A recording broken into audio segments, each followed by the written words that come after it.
Hi everyone. Before we get into this audiobook, I'd really appreciate it if you could hit the subscribe button and drop a like. It helps me out a lot as well as contributes a lot to the channel. Now let's get into the story. I hope you enjoy. Nestled in the verdant expanse of an ancient forest sat a powerful pack whose ancestral roots wove deep into the land. A broad river cut through the towering pines, its waters sparkling in the daylight and casting silver ribbons of moonlit glow after dusk. Beyond the river stood jagged cliffs where eagles nested.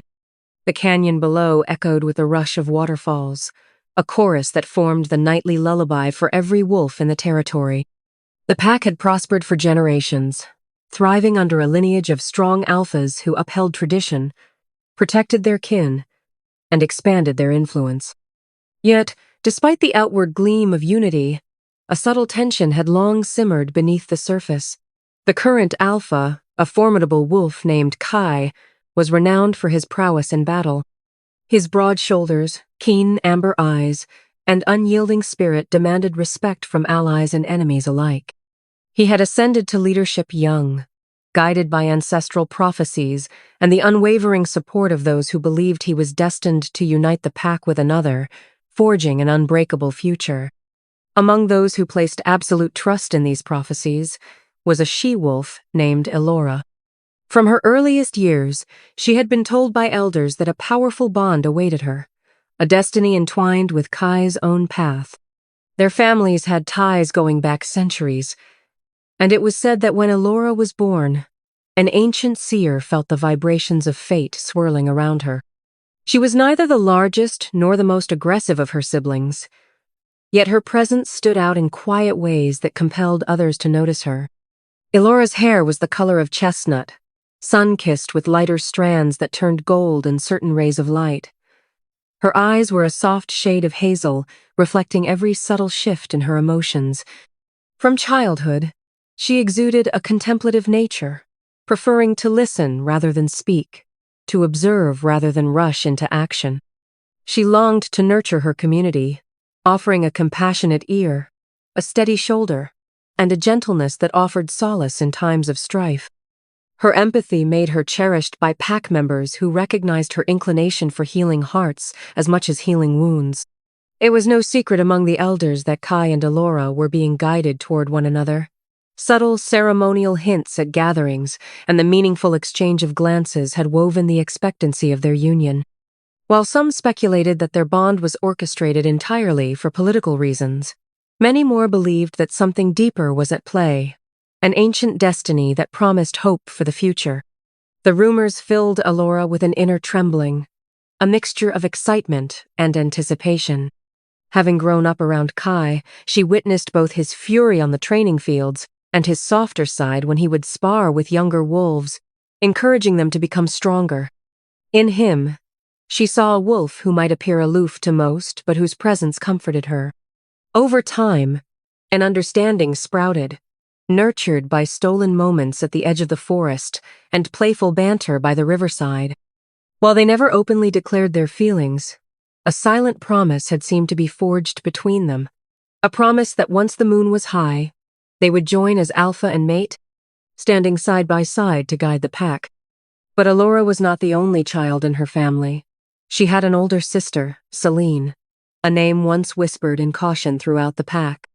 Years ago, Seline had been exiled for reasons that no one discussed openly in polite company.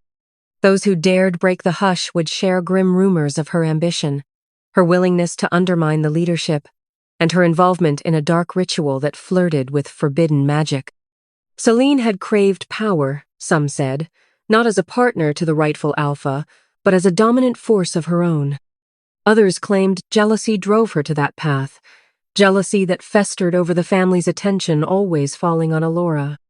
Seline had been secretive and cunning from youth, a relentless questioner of tradition, never content to stand in another's shadow. She had been the one overshadowed at gatherings where Allora's gentle spirit and rumored destiny shone brighter. Even so, Seline had once been kind to her younger sister, or at least that was how Allora remembered it. They had laughed as pups, chasing each other through the meadows, nipping at each other's tails in a haze of carefree joy. Then, Somewhere along the route to adolescence, everything had changed. Seline grew standoffish, developed a dark glint in her eyes. She dabbled in the old arcane texts that were stored in hidden corners of the pack's library, texts that spoke of harnessing energies best left untouched. Her cunning and determination became sharper than any blade. And then, on a fateful full moon night, a confrontation occurred in the heart of the pack house, leaving a sense of betrayal so profound that the elders collectively banished her. The mention of Seline's name became taboo. Over time, those who had been close to the family hoped the past would remain buried. Allora often thought back to her sister with complicated emotions. There was guilt for not comprehending Seline's dissatisfaction sooner, for not seeing the seeds of malice blossoming within. There was anger as well, anger at the betrayal that forced a rift between them. And, most painfully, there was a lingering sense of sorrow. Elora sometimes wondered if Seline's fate might have been prevented if only someone had reached out to her sooner, had understood the shadows in her heart. But that was years ago, and Seline was gone.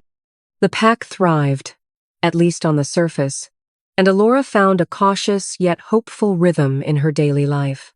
She honed her healing gifts, using her knowledge of herbs and potions to mend packmates. She worked hand in hand with the other wolves, forging alliances with neighboring communities, always under Kai's watchful gaze. There was an unspoken understanding that once she and Kai completed their bond, she would serve not only as his mate but also as a nurturing presence for the pack. This destiny, spelled out since birth, seemed inevitable. One late autumn evening, as the sky turned a burnt orange and the wind carried the scent of fallen leaves, Kai approached Allora by the old willow near the river. The hush of impending night gave the moment an almost sacred feel. Something flickered in Kai's amber eyes. He took her hand in his, strong, calloused fingers brushing across her palm, and let out a sigh that seemed to carry the weight of the world. Allora, suspecting that perhaps he was about to propose the final steps of their official union, felt her heart flutter. She looked up into his face and glimpsed a tender resolve there. For a moment, she envisioned their bright future, leading together, forging lasting peace among allied packs, raising pups under the broad branches of the forest that had sheltered generations before them. But Kai's words caught her off guard. He told her that rumors had begun to surface, rumors of a lone wolf roaming the outskirts of the territory, a wolf whose coat was silver and eyes were a deep, unsettling green. Allora felt her stomach clench with apprehension. Seline had once boasted the same distinctive coloring, though the pack never spoke of her. Kai emphasized that these were only rumors, but the tension in his voice revealed he believed them might be true. The possibility that Seline, the exiled sister, had returned sent shivers down Allora's spine. As the days passed, more sightings were reported. The loner never openly attacked, never lingered long enough to be approached, but it was clear she wanted the pack to know of her presence. Tensions soared. Kai ordered scouts to stay vigilant, posted sentries on the highest vantage points to scan the forest. Some of the older pack members recalled the darkness that had followed Seline's exile. They dreaded her potential return, fearing the re-emergence of old grudges. Elora herself felt torn between fear, anger, and a strange yearning for answers. She wrestled with her memories of Seline, replaying years of sibling love and rivalry, trying to make sense of how the bond between them had twisted so badly. Each night, she lay awake, haunted by dreams of her sister standing at the threshold of the pack's gates, a sly smile curling her lips. When Seline finally revealed herself, the confrontation was swift and inescapable. Under the pale moonlight in the clearing by the ancient oak, she stepped out from behind the tree line, her silver coat shimmering with an otherworldly glow. Elora and Kai had been on patrol together, hearts pounding from the crisp midnight air, when they spotted her. Seline's face was partially cast in shadow, but her eyes gleamed like distant fires. She raised a hand in greeting, unafraid, as though the years of separation and the taboo of her name had never existed. Kai let out a low growl, but it was measured, holding a note of confusion rather than outright aggression. Allora drew a sharp breath and took a step forward before halting, unsure what to do or say. Then Seline spoke. In a voice that was smooth as silk, she congratulated them on their rumored union. Her eyes flickered between them, and the air seemed to tense. She smirked, her words laced with a quiet mockery that sliced deeper than any physical weapon. She said she had returned for what was rightfully hers. That was the turning point. Whispers moved through the pack like wildfire, swirling around Seline's sudden reappearance and her cryptic claims. She had vanished without a fight, disappearing back into the cover of the night, but left a thick layer of uncertainty in her wake. Elders murmured of dangerous spells. Warriors doubled their training, uncertain if Seline's presence signaled an imminent attack. Yet, days passed without direct violence. Instead, Seline re-emerged at unexpected intervals, sowing seeds of doubt wherever she roamed, speaking in riddles about illusions, hidden truths, and the precarious nature of fated bonds. Elora felt her insides twist with dread each time she heard yet another rumor of Seline's manipulations. She tried to reassure her people, employing her healing gifts to calm rattled nerves, but she herself felt unsteady. There was a darkness that Seline carried now, an almost enthralling aura that drew wolves in against their better judgment. Elora didn't know what to do. Kai, always resolute, began to appear troubled, as if a subtle strain weighed on his mind. She saw it in the taut line of his jaw, the flicker of wariness in his eyes. Then, one afternoon, Seline walked into the heart of the pack's territory with audacious confidence. She was escorted by 2 stunned guards who had been unable to prevent her entry. Rather than barge in with threats, she came bearing gifts, or so she claimed, in the form of potent herbal concoctions that she said would protect the wolves from sickness during the fast-approaching winter. Elora watched from a distance, horrified, as Kai allowed Seline to demonstrate her supposed cures. Wolves who had been suspicious found themselves strangely fascinated, compelled by Seline's knowledge and her eloquent speech. She had always been cunning, but now, her persuasion felt supernatural, as though she had harnessed some dark energy that made her irresistible. Elora tried to intervene, insisting that Seline's presence was cause for concern. Yet, every time she warned others, the tension would ratchet higher, and Seline would fix Allora with a gaze that seemed to say, "You cannot save them from their own choices." Matters escalated when Seline began hinting that the true fate of the pack did not lie in Allora's gentle hands, but in a stronger, more assertive presence. She dropped provocative remarks during pack meals, sharing anecdotes of her travels through distant territories. She even confided to a small group that she had encountered a shaman who had cast illusions and performed feats that transcended normal wolf magic. Whenever Kai was near, Seline found ways to slip into casual conversation with him, and soon their talks grew longer. Allora's warnings to him grew more urgent, but Kai's responses became uncharacteristically curt. He insisted he was merely playing a role, gathering information, allowing Seline to speak freely so he could gauge the threat she posed. Yet, the longer this continued, the more Kai seemed almost entranced. His attention strayed from Allora, who waited anxiously in their shared quarters, listening to footsteps echo late into the night as Kai spent hour upon hour in intense conversation with Seline. What made it even more unnerving was that Seline did not lash out openly. She did not raise a hand in violence, nor did she threaten the pack with immediate harm. She simply spoke, wove stories of her travels, insinuated that perhaps the traditional path was not the correct one. In subtle ways, she began to point out Elora's perceived weaknesses, painting them as unsuited for the role of Luna by Kai's side. She never said so outright in front of the entire pack, but in private corners, she sowed doubts. To some, she implied that she alone possessed the knowledge to protect the pack from hidden evils. To others, she whispered that the destined bond between Kai and Allora was a myth fueled by old superstitions rather than true synergy. Unbeknownst to Allora, Seline also brought up old half-truths about the family's lineage, alluding to certain unsolved mysteries that the pack's ancestors had locked away. Bit by bit, she chipped at the strong foundation of loyalty that Allora had cultivated. Elora began losing sleep. Her eyes grew ringed with shadows, and despite her sense of duty, she found it harder to keep her composure. She pleaded with Kai to send Seline away or at least to keep her under strict surveillance, but his once firm resolve seemed to waver. He argued that, without proof of wrongdoing, casting Seline out would breed anger among some of the more impressionable wolves who had come to believe she brought valuable knowledge to the territory. Elora tried to rally the elders, but they too seemed uncertain. Those who had wanted Seline gone years ago now expressed concerns about provoking more conflict. Then, in a single act that would shatter Allora's faith, Kai granted Seline permission to remain within the main pack house, granting her a measure of acceptance that was near unthinkable. He explained it away as a strategic move, that having Seline close was safer than letting her roam free.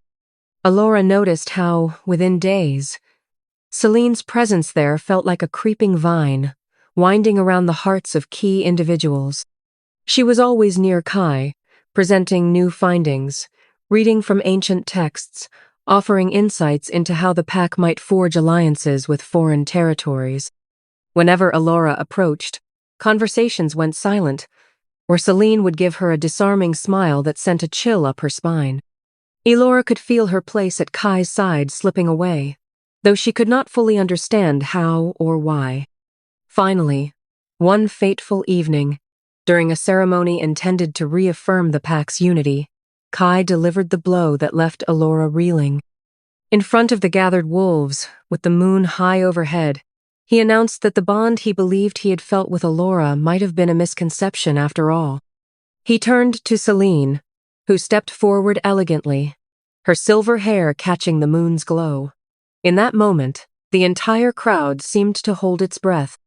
Kai declared that Seline had shown him knowledge of a deeper truth, that perhaps the prophecy had been misread from the start. He stated that Seline possessed the power and understanding necessary to guide the pack to greatness alongside him. Elora stood there, eyes wide and heart pounding, as the words echoed. He intended to claim Seline as his mate. A silent wave of shock rippled across the wolves. Some gasped, unable to fathom how Kai could forsake Allora, whose gentle nature had long been cherished. Others exchanged uneasy glances, uncertain if they had been led astray. Seline, with a regal composure, stepped closer to Kai and tilted her head in acceptance. Elora felt like the ground beneath her had cracked wide open, threatening to swallow her whole. She tried to speak, but her throat tightened, refusing to release the words. She wanted to protest, to demand answers for why Kai had so abruptly discarded the promise they had nurtured for years. But the expression on his face was distant, as if he was under an enthralling shadow, an influence too strong for even him to resist. When Kai turned to Allora, there was a flicker in his gaze, a momentary glimpse of regret or conflict. But then his jaw stiffened, and he spoke in a low, clipped tone, ordering her to accept the new reality. Elora, stunned beyond measure, looked around at the faces of her fellow wolves. Some were overcome with sadness, some radiated confusion, and a few, possibly those swayed by Seline's insinuations, wore smug or dismissive expressions. No one openly challenged Kai. The prophecy Allora had always believed in, the love she had quietly nurtured, had been cast aside in the span of a few devastating moments. Later that night, Elora stood alone by the great oak, her hands trembling at her sides. She gazed up at the moon, tears slipping unbidden from her eyes. Memories of Kai's warmth, his unwavering protection, and the tender glances they had shared came flooding back in an overwhelming tide. She recalled the nights he had accompanied her into the forest to gather rare herbs, making sure she was safe from roaming predators. She remembered how he had placed a reassuring hand on her shoulder when she worried about healing a gravely injured pack member. In every one of those memories, she had felt a sense of belonging, as though they were two halves of the same soul, destined to lead and protect. Now, all of that was yanked away by Seline's sudden infiltration. What stung the most was the agonizing silence from Kai. He offered no explanation beyond cryptic hints that Seline had enlightened him about something crucial, something that justified this betrayal. Elora's mind whirled with questions. Had Seline crafted illusions to bind him? Had she whispered spells that twisted his thoughts? Or had Kai always harbored doubts about Allora's capability and simply seized the excuse Seline provided? She did not know which possibility was more painful.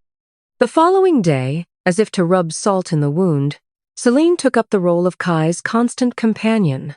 The entire pack was abuzz with disbelief, but so many wolves were unsure of how to react. Some still tried to offer Allora solace, but they did so from a distance, fearful of crossing Seline, who seemed to command an unsettling respect from the Alpha. Elora found her personal quarters, cleared out of the symbolic items that once marked her as a future Luna. She saw younger wolves avert their gazes or scurry away when she passed, not wanting to be seen associating too closely with someone who had evidently fallen out of the Alpha's favor. The heartbreak was bad enough, but what truly drove the dagger deeper was the slow realization that everything she had considered stable was dissolving before her eyes. She had no official role now, no recognized place by the Alpha's side. She also felt compelled to keep her distance to avoid sparking more confrontation. Still, she could not quell the swirl of indignation, sorrow, and betrayal roiling within her. She reached out to an elder who had once been close to her family, begging for guidance. But the old wolf merely sighed, gently placing a hand on Elora's shoulder, and confessing he did not know how to stand against Kai's decree. As long as Kai insisted Seline was his chosen mate, tradition demanded that the pack accept it. That very night, Allora made her decision. She recognized she had no room to remain in a place where she was unwanted by the very wolf she had trusted to protect her. The humiliation was overwhelming, and the sadness was so vast it felt like a physical weight pressing on her chest. She felt she could scarcely breathe in the suffocating environment that had once been her home. If the Alpha was under a dark spell, or if his loyalty had simply changed, it no longer mattered. She could not chase after a love that had so brutally cast her aside. She packed her belongings in a small satchel, taking only essentials, a few changes of clothes, some cherished herbs, and the single family keepsake that reminded her of simpler childhood days. Silent as a ghost, she moved through the main hall, slipping past the watchful eyes that now served Seline's interests. A couple of patrolling wolves glanced her way, recognized the heartbreak in her eyes, and refrained from stopping her. Whatever happened next, it was clear that the pack was no longer a safe harbor for her. Before dawn could illuminate her departure, Allora disappeared into the forest. She did not know where she would go, nor how she would survive on her own.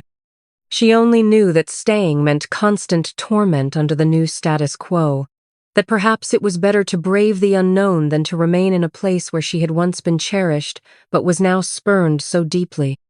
She paused at the edge of the territory one final time, turning to cast a final glance at the silhouette of the pack's central lodge. Memories collided in her mind, from the cheerful laughs of childhood to the soft declarations of unspoken devotion with Kai. The grief was immense, but so was the pain of betrayal. Clutching her satchel close, Allora forced herself to turn away. Without a backward look, she started walking, tears in her eyes, leaving behind the only home she had ever known. Yet in that moment, she felt a tiny spark inside her. It was not hope, for hope seemed too grand a word for the battered state of her emotions, but rather a faint flicker of will, of resilience that refused to die. She told herself that though she was broken, she was not destroyed. She carried her skills, her compassion, and a quiet strength that no betrayal could snuff out. She would survive.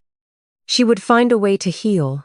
If destiny had turned against her, she would forge a new path, one where no illusions or manipulations would dictate her worth. And so, with the forest shadows guiding her steps, Allora vanished into the unknown, leaving behind the newly crowned pair of Alpha and mate, and all the heartbreak they had inflicted on her.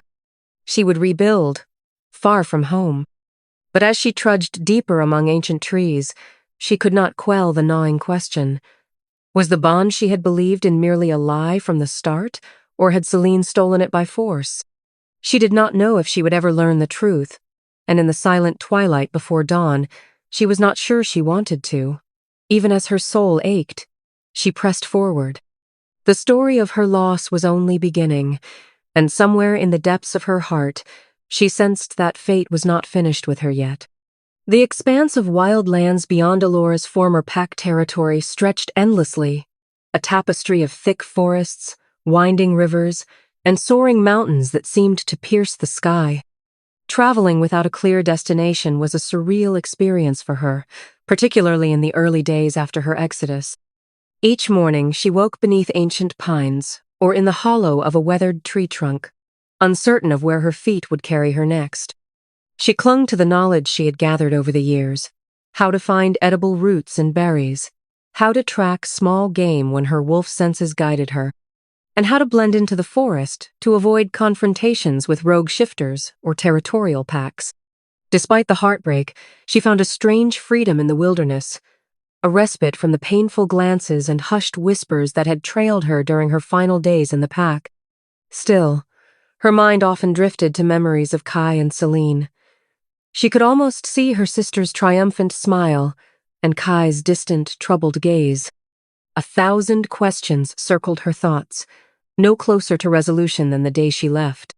As the weeks turned into months, Elora wandered through various regions, stumbling upon small villages and secluded enclaves of other wolf shifters.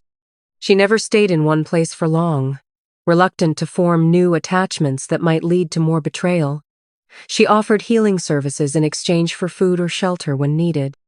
Many recognized her skill with herbs and potions and were grateful for her gentle presence, though she never shared the story of why she had left her old life behind. During one of her solitary journeys, she happened upon an abandoned hunting cabin near a stream at the edge of a sprawling meadow. The cabin was modest, constructed of aged logs, with windows that had long since been boarded up or shattered. Yet something about the spot, secluded and serene, spoke to her weary soul. The meadow beyond the cabin was alive with wildflowers, in vibrant shades of lavender, crimson, and gold, and bees hummed a steady lullaby as they danced among the blossoms. A cluster of birch trees stood guard behind the cabin, their white bark peeling in elegant curls. It was here that Allora decided to pause her endless wandering. In the quiet hush of twilight, she ventured inside and found the interior dusty but relatively secure. A single main room with a battered wooden table and a cold stone fireplace. She spent several days cleaning, sweeping out cobwebs, and repairing the battered roof as best she could with the limited tools left behind. In her spare moments, she explored the surrounding forest, collecting herbs in a worn basket. She discovered a nearby cluster of medicinal plants, some of which she had not encountered before, and she threw herself into studying their properties, carefully experimenting to create tinctures that might help with fevers, wounds, or anxiety. She charted each discovery in a small, leather-bound notebook that had been a gift from an elder in her childhood. Focused on the rhythmic tasks of daily survival, she found, at least temporarily, a measure of peace. Yet, late at night, when the wind howled past the corners of the cabin and the silence pressed in, her mind wandered to those she had left behind. She pictured the pack's communal gatherings by the bonfire, the ring of laughter mingling with the crackle of flames. She wondered how they fared under Celine's influence. Did her sister treat them with a fair hand? Or had her thirst for power grown? Was Kai content with his choice? Or did he lie awake wrestling with regret? These questions tore at Allora's heart, but she reminded herself she had no control over those distant events now. She had chosen exile, or perhaps exile had chosen her, and there was no going back. Seasons shifted. The vivid greens of summer grass gave way to the fiery hues of autumn leaves. The first snowfall turned the meadow into a dazzling sea of white. Allora hunted and foraged as the land changed, storing away dried herbs and food for the colder months. Sometimes she ventured into nearby settlements to trade. Her calm temperament and healing gifts began to garner a local reputation, though she remained guarded about her past. When neighbors inquired why she lived alone, she offered only vague answers. The rumor spread that she was a traveling healer who preferred solitude, and most folks respected that privacy. Over time, this careful pattern of self-reliance and seclusion helped her heart mend, little by little. The deep wound left by Kai's rejection remained, but it no longer bled so profusely. Instead, it lingered like a faint scar, a memory of trust shattered. One midwinter afternoon, the sun shone with a brittle clarity that reflected off the snow. Elora was out gathering pine branches for firewood when her keen sense of hearing picked up a faint sound from deeper within the forest. It sounded like labored breathing and a soft whimper. Concerned, she followed the noise, her steps careful and swift through the drifts of snow. She soon discovered a young wolf, possibly a newcomer to the region, lying collapsed near a fallen log. His flank was stained with blood, and he let out a pained growl when she approached. Allora carefully crouched at a distance and spoke gently, offering help. The young wolf, who introduced himself as Bram once he shifted back to his human form, was weak from a wound inflicted by a rogue bear. Without hesitation, Allora guided him to her cabin, supporting his weight as she walked. The next few days were a whirlwind of bandages, herbal poultices, and determined care. She applied her knowledge to cleanse and stitch the wound, then used medicinal salves that she crafted to reduce the swelling and infection. Bram drifted in and out of consciousness, sometimes mumbling about a lost family and a hostile environment he had fled. Elora listened quietly, offering reassuring words or gentle touches on his shoulder. Slowly, Bram began to recover, regaining enough strength to sit up and eat the nourishing broths she prepared. Once fully conscious, he expressed gratitude for her kindness. He admitted he had been wandering alone after getting separated from his birth pack. The bear attack had nearly finished him off, and he believed the spirits had guided him to her meadow as a final hope. Over the weeks that followed, the two formed a tentative friendship. Bram was a restless soul, but he showed genuine respect for Elora's solitude. He asked few questions about her past, sensing that whatever secrets she harbored were her own.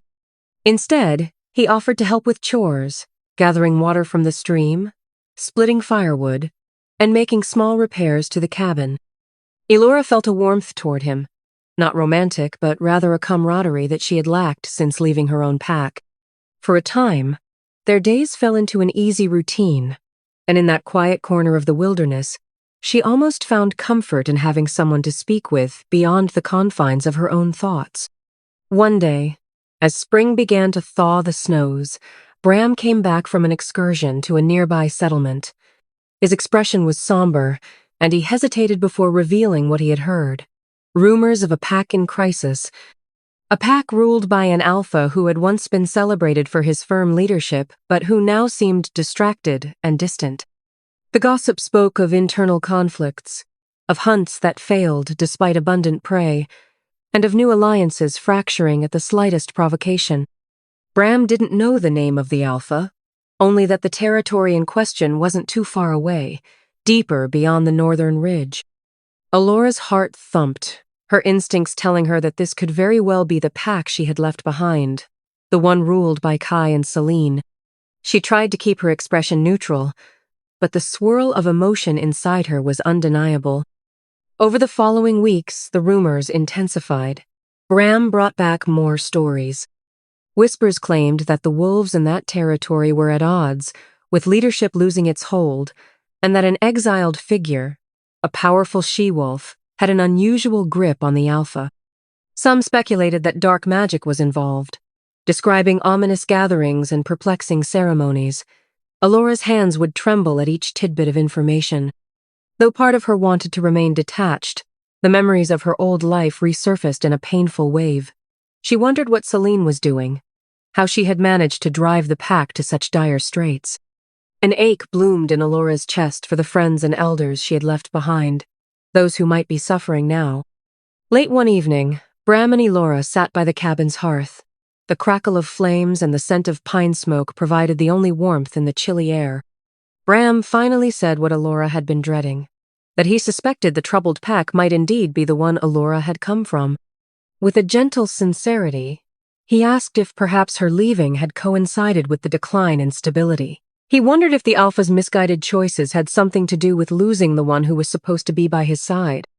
Elora took a long time to answer, her gaze distant, her mind filled with a cascade of recollections. She neither confirmed nor denied the deeper details, but she did admit she was once part of a pack that she had loved deeply, that she had believed her future was to lead alongside its Alpha, only to be spurned by a bitter twist of fate. Bram listened quietly, not pressing her to divulge everything. As spring gave way to the early murmurings of summer, Elora found herself increasingly unsettled. Her life in solitude had kept her safe from the heartbreak of that betrayal, but now she could not ignore the knowledge that the pack was in peril. Despite her anguish, she still cared for them.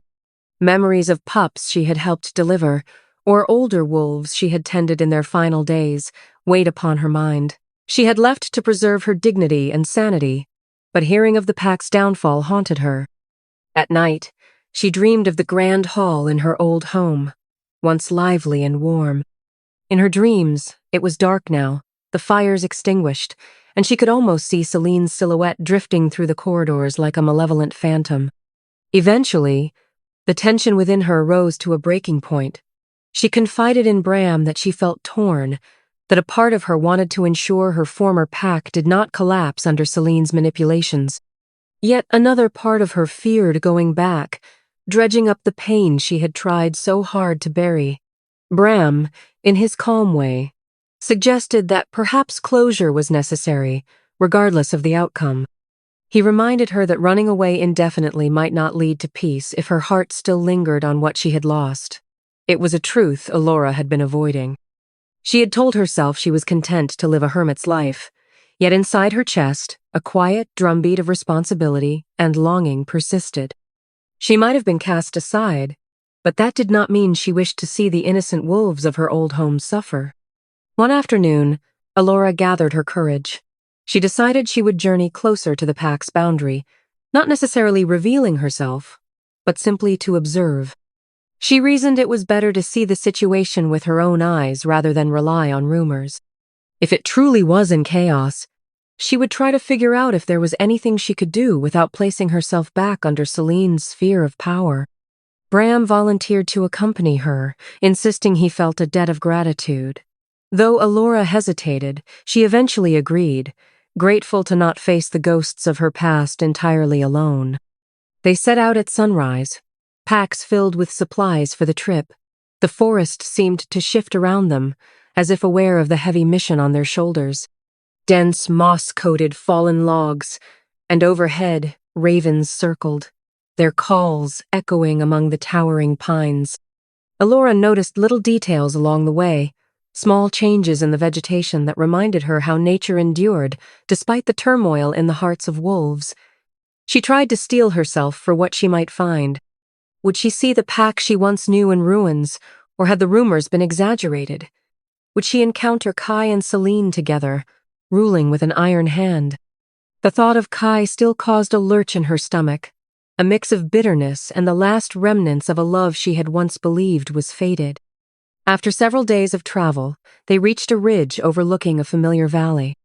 Elora paused on a rocky outcrop, chest constricting as she recognized landmarks: the twisting river, the cluster of evergreens near the pack's lodging, the silhouette of the mountains rising in the distance. The place she once called home. A wave of longing and fear mingled in her breath. Bram placed a supportive hand on her shoulder, a gesture that grounded her. From this vantage point, Allora could see the outlines of the main lodge and smaller huts that extended along a winding path. It was nearing dusk, and lights flickered like fireflies in the village center. She expected to see the usual hustle and bustle of pack life winding down for the evening, but the scene looked subdued, almost lifeless. Only a few wolves were milling about, and even from afar, Elora sensed an unusual heaviness in the air. She inhaled deeply, picking up faint scents on the wind: anxiety, weariness, a faint trace of fear. This was not the vibrant pack she had left behind. Her heart clenched, and she realized that the rumors had likely only scratched the surface of what was happening within those boundaries.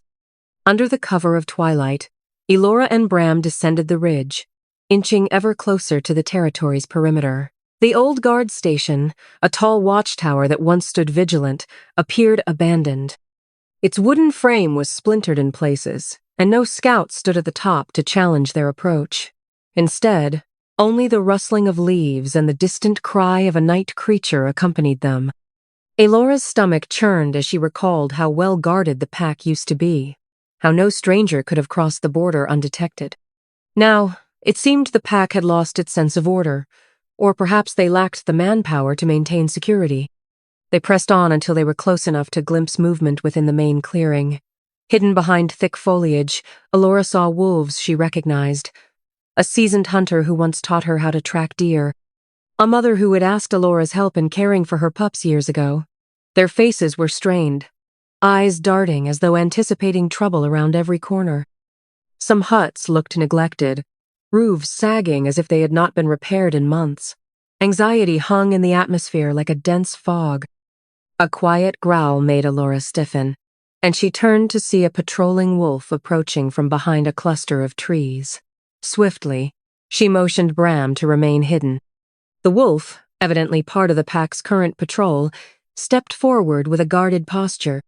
Elora's heart pounded as she waited for him to catch her scent, half expecting he might bark alarms and call for reinforcements.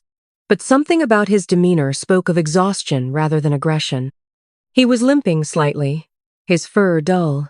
Elora's eyes darted to a small wound on his left forearm, hastily bandaged as though resources were scarce. She could have remained hidden, but her empathy flared. She couldn't let a wounded wolf wander by without help. Gently, she stepped forward, hands raised to show she meant no harm. The wolf reacted with surprise, his stance turning defensive at first. Then, as the wind shifted, his gaze fell upon Allora, and recognition sparked in his eyes. It was someone she had aided in the past, a wolf named Farron. He looked stunned to see her, his expression contorted with relief and shame all at once. "Elora?" he whispered, voice trembling. "We thought you'd never come back." "The Alpha?" He trailed off, glancing around as though fearful of being overheard. Her throat felt tight, and she forced herself to keep her emotions in check. "Farron, you're hurt," she replied, stepping closer to examine the makeshift bandage. "What happened?" Farron swallowed hard, wincing as she gently pressed on his wound. "The pack's falling apart. Seline has the Alpha's ear in everything, but she doesn't lead to protect. She speaks of rituals and illusions that half the wolves don't trust. Some have left. Others are still here but frightened. The hunts are a mess because we can't coordinate properly anymore. Injuries are more common, and we don't have enough supplies to treat them. Our morale is in the dust, and we're too tired to push back." Allora's heart twisted at his words. Hearing this reality from someone she trusted was different from hearing rumors from strangers. Carefully, she applied a bit of salve from a small pouch she kept at her belt, something that would at least disinfect and numb the pain temporarily. "Where's Kai?" she finally asked, though her gut churned at the prospect of naming him. Farron's gaze shifted nervously, and he lowered his voice. "He's still Alpha, but he's barely himself. It's like he's lost the fire that made him strong. He stands by Seline, but it's all perfunctory, like he's not really there. She handles pack matters, though I'd hardly call it leadership. She's more interested in her experiments. Some of us suspect foul magic. There are nights when lights and chanting come from the old ceremonial cave. We can't say for sure what's happening because any who question it are sidelined or threatened. And there's no one strong enough to challenge her hold on him. He's changed." Elora exhaled shakily, her worst fears confirmed. She looked into Farron's eyes. "Why haven't you left?" she asked softly, knowing many wolves must have chosen exile. A haunted look crossed his face. "Because this is still our home. I can't bear to leave it in ruins, and there are wolves here who can't fend for themselves if everything falls apart. We're trying to hold on, trying to find a solution, but hope is fading." Before Allora could respond, sounds of rustling and voices drifted nearer. Farron's eyes widened. "You shouldn't be seen here," If Seline or Kai knows you've returned, it may stir up more trouble. Elora's chest tightened. She didn't want to cause a commotion that would put Farron or others in danger. Yet, a deep ache told her she couldn't walk away and leave them to fend for themselves, especially now that she had seen the proof of their suffering.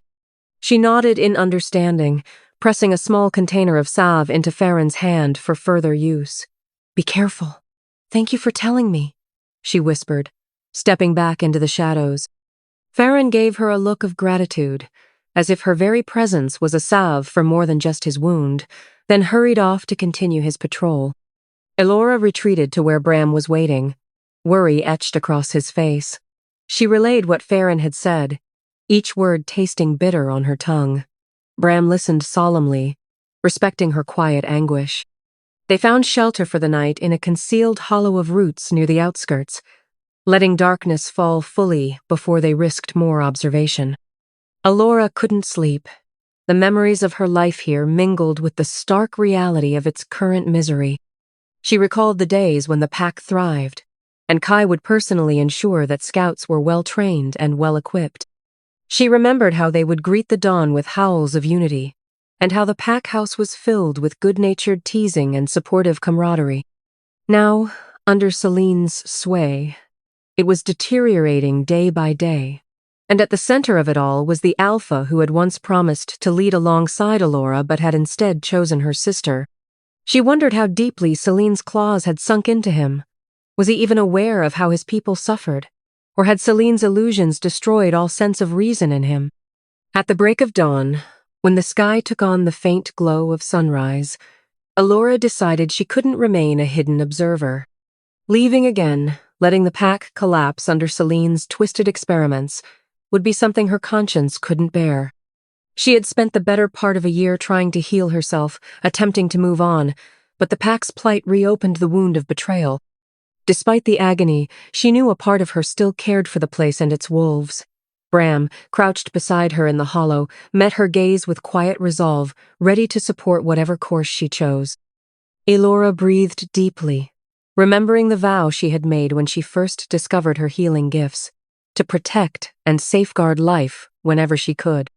Perhaps no one expected her to live by that vow here, in the face of such personal hurt, but her heart refused to act otherwise. She made a plan to gather information discreetly, reach out to those in the pack who might still trust her, and see if there was any safe way to confront Seline's power. She didn't know if Kai could be saved or if he would stand in her path, but she refused to abandon the wolves to a slow demise. The day she was cast aside, she had felt powerless, a victim of Seline's cunning. But time and solitude had tempered her spirit like iron in a forge. Though the pain of betrayal lingered, Allora realized she had a strength that had matured through adversity.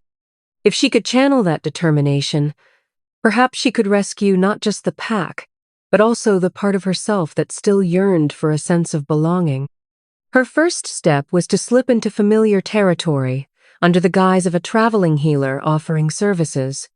She would keep her identity from most, revealing herself only to select individuals she knew were trustworthy. Bram would remain on the periphery, ready to step in if trouble arose. For the first time in what felt like ages, Elora felt a spark of purpose. Fear coiled in her belly, but so did a simmering courage. She silently vowed that whether or not Kai had the fortitude to free himself from Seline's grip, she would do whatever was possible to ensure her people did not continue down a path of ruin. With that thought, she and Bram gathered their small camp and prepared to move closer to the village. Every step Allora took felt like a step toward destiny, though whether that destiny was one of salvation or heartbreak, she couldn't yet say. But for the wolves whose voices were stifled by Seline's manipulative hold, for the pack that had once been a proud and unified force, she would find a way to bring light back into their darkness, even if it meant facing the very alpha who had once promised her forever, only to cast her aside. Hidden among the thick branches of a towering spruce, Elora watched from a distance as a weary-looking group of wolves passed by beneath her. Dawn broke across the sky, painting the clouds in shades of pink and orange, but the pack's warriors carried themselves with none of the energy that used to define them. It was a somber procession, each wolf's gaze lowered to the ground, as though the weight of an invisible chain bound them. Allora inhaled, recalling how once upon a time, these same wolves would greet the sunrise with howls of readiness, eager to train or scout the boundaries. Now, their eyes flickered with distrust, and an unspoken sense of dread clung to them like an unwelcome shadow. Bram crouched in another tree nearby, concealed within its thick foliage. Before the day fully brightened, the two had split up to do separate reconnaissance, each hoping to collect more information without drawing attention. They planned to regroup shortly, so Elora continued observing, memorizing the changes in her once familiar homeland. The territory itself looked physically the same winding paths, the same ring of cabins near the main lodge, the same broad courtyard where ceremonies used to be held. Yet the atmosphere had changed drastically, as though a foul energy seeped through the soil itself. She wondered how Seline managed to keep the pack under her influence without sparking a revolt. Even the forest creatures, typically curious about passing wolves, seemed to hang back in eerie silence. At length, Elora carefully descended the spruce, mindful of each step against the bark so she would not attract attention. Once her boots touched the ground, she slid through the undergrowth, heading in the direction where she and Bram had agreed to meet. She threaded her way between massive elms, every sense tuned to detect potential watchers. After half an hour of careful movement, she reached a small rock formation on the outskirts of the territory. Amid these rugged stones stood a shallow cave half covered by ivy, easy to miss if one did not know to look for it. Slipping inside, she found Bram already waiting. He had cleared a spot on the cave floor and laid out a cloth with what appeared to be foraged berries, a water skin, and a few bandages. He looked up as Allora entered, his expression grim. "I spoke briefly with a pack member by the northern boundary," he said without preamble. He was quite nervous, but admitted that things are worse than we feared. Resources are short, hunts are failing, and Seline's new decrees seem to change weekly. Sometimes she demands that certain wolves remain within the territory, forbidding them from traveling to neighboring lands for trade. Other times, she insists that extensive rituals be performed at the old ceremonial caves, even if it means neglecting crucial duties. Allora quietly took a seat across from him, her mind racing. "Did you learn anything about Kai? Is he still actively commanding? Or has Seline completely taken the reins?" Bram's gaze flickered. "Both, in a sense. He's present at pack meetings, often giving official orders. But every wolf I spoke to suggested he's just parroting Seline's instructions. When they want an audience with the alpha, they are often directed to speak with her first. It's as if she's turned him into a figurehead. Even so, no one's dared to challenge him outright, because by tradition, he's still the recognized alpha." Elora sighed, rubbing the bridge of her nose. She had hoped to find at least a sliver of the old Kai, the resolute leader she remembered, guiding his wolves with honor. But it sounded like he was little more than a puppet in Seline's hand, and that knowledge made her heart ache in a confusing blend of sorrow and anger. "How are the wolves accepting it?" she asked, trying to picture the daily life of those living under such a regime. "It's not the first time a manipulative figure has gained power, but from what I know of our people, they're not usually so docile." Bram shook his head. "They're divided. Some suspect sorcery. Others are frightened, because Seline has a knack for snuffing out opposition before it can gain momentum. Most are too demoralized to put up a fight. I also heard rumors that Seline keeps certain items, talismans, crystals, old relics from the pack's library, that she uses in her private rituals. A few wolves mentioned seeing strange symbols painted in the ceremonial caves, as though she's calling upon forces none of them understand." A chill prickled across Elora's skin. She was all too aware of how deeply Seline had once delved into forbidden texts. She remembered stumbling upon Seline one night in a hidden recess of the pack library, surrounded by ancient scrolls describing illusions and mind control. At the time, Allora had not fully grasped the gravity of such knowledge, but now she realized that perhaps Seline had never ceased her pursuit of dark power. She looked at Bram. "The question is, how do we break whatever hold she has on the alpha and the others?" If she's using illusions or enchantments, it may take more than rational arguments to free them. Allora paused, rummaging through her satchel, which contained various herbs and potions she had spent months perfecting in solitude. Maybe there's a way to dispel or weaken the magic, if that's indeed what's keeping him under her thumb. Bram nodded slowly. I'm not well versed in sorcery, but I believe there must be a counter to whatever she's doing. The wolf I spoke with mentioned that the shift in Kai began gradually, soon after Seline arrived. He started complaining of headaches, memory lapses, bursts of intense aggression toward those who questioned her. So perhaps it's not a permanent spell, but something that needs continuous reinforcement. If we can interrupt that cycle, maybe he'll come to his senses. Elora's mind whirled, recalling scraps of knowledge she had gleaned from old journals. Some illusions relied on repeated chants or potions that had to be administered over time. Others required close physical proximity to the caster. If Seline's enchantment depended on regular rituals, they might disrupt it by preventing her from performing them. However, any plan would be dangerous if Seline had pack enforcers at her beck and call. She stood and paced the small cave, her thoughts a storm of conflicting emotions. A part of her wanted to confront Kai outright, demand that he look her in the eye and remember the bond they once shared. Another part warned her that would be reckless, that he might react violently or, worse, alert Seline to Allora's presence before she had a chance to act. The memory of his cold indifference on the night he discarded her still burned within her, yet she could not allow that bitterness to overshadow her desire to help the pack. Farron mentioned that a few wolves are quietly resisting, Allora said, recalling the conversation from the previous day. We might start by reaching out to them, see if we can rally a small group. If they can slip us information about Seline's rituals, or the location of those talismans, we might find an opportunity to break her hold. But we'd need to be extremely cautious. Bram's face settled into grim resolve. We'll do it. If we wait too long, Seline's grip will only tighten. And it's not just about Kai. The entire pack could be destroyed by this twisted leadership. There's talk of neighboring packs growing uneasy, even discussing raids if they believe this territory has become a threat or is hoarding dark magic. You know how quickly fear can escalate into conflict. Elora shuddered at the thought. If a full-scale attack were launched against her old home, many innocent wolves would suffer. That would be the final nail in the coffin for any hopes of saving the pack from within. She clasped Bram's hand in gratitude.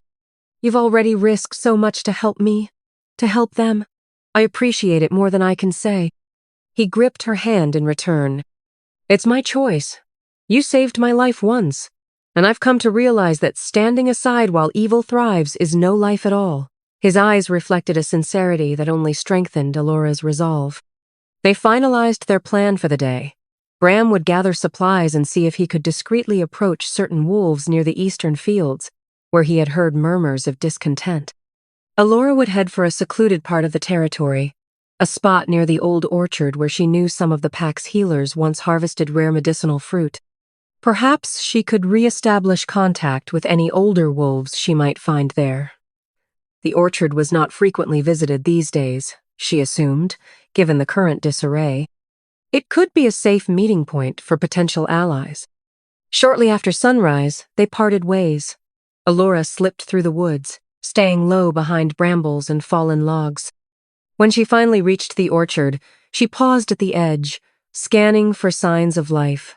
Rows of gnarled apple and pear trees stood silent, their blossoms recently shed as summer heat approached. The grassy lanes between the rows were overgrown with weeds. She spotted no immediate patrols, though she remained cautious, mindful that Seline might have posted guards in unexpected places. Moving deeper among the trees, Allora listened for footsteps or voices. A rustling sound to her left made her freeze, heart pounding. She gently rested a hand on the hilt of a small blade at her belt, ready to defend herself if necessary. Then a figure emerged. A petite, older wolf whose graying hair was pulled into a loose braid. She carried a basket filled with fruit that she must have gathered from the orchard's higher branches. Their eyes met. A sharp intake of breath from the woman revealed her recognition. "Elora?" the elder whispered. her face both shocked and relieved. "Bless the moon! I never thought I'd see you again. They said you had left for good." Allora released the blade's hilt and raised her hands in a gesture of peace. "I did. I had to. But I'm back now. I need to know what's truly happening here, Othna, and I need to help." Othna's eyes welled with tears. She glanced around, ensuring no one else was nearby, then stepped closer. "We've been in such turmoil. Kai won't listen to anyone but Seline. She's changed everything.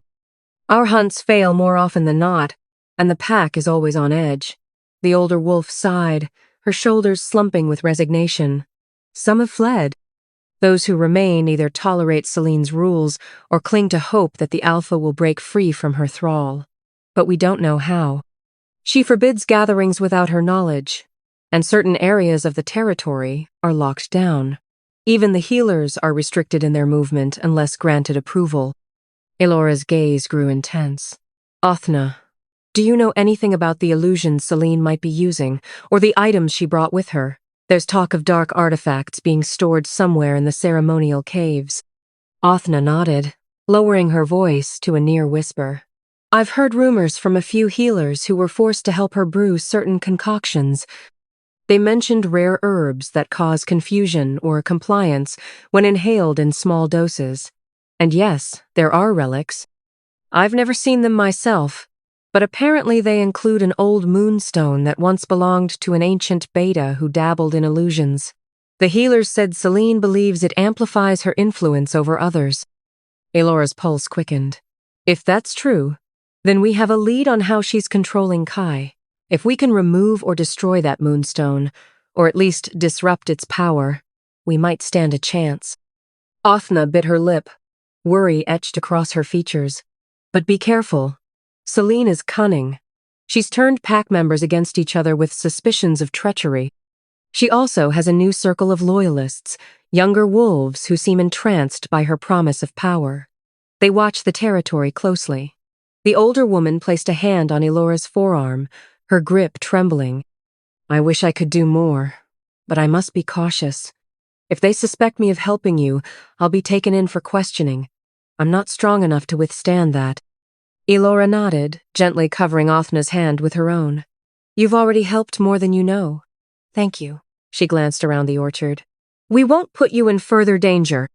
But if you learn anything new, leave a signal, a strip of cloth, hanging from a branch on the easternmost tree, where the orchard ends. I'll come back periodically to check." Othna agreed. She whispered a quick blessing for Elora's safety, then swiftly moved off, basket clutched to her chest as she disappeared among the trees. Elora lingered for a few minutes, exhaling unsteadily. She was grateful to see that not all the elders had lost heart. Even under the weight of oppression, a few still tried to safeguard the pack's well-being.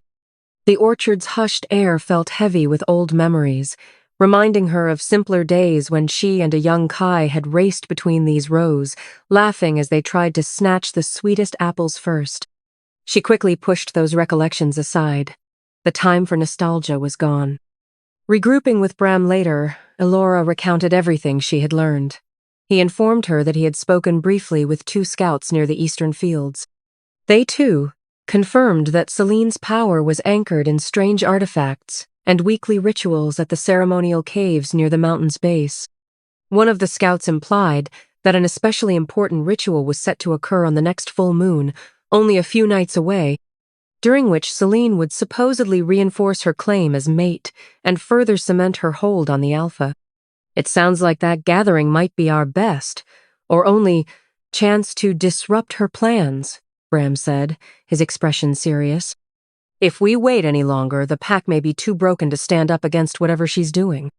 Allora agreed, though dread coiled in her gut at the thought of confronting Seline's magic. "We need allies to distract her loyalists while we try to reach that moonstone or any other relic sustaining her illusions.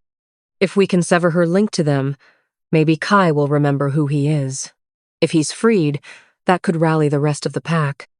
They spent the next 2 days contacting wolves whose trust Allora believed she still held.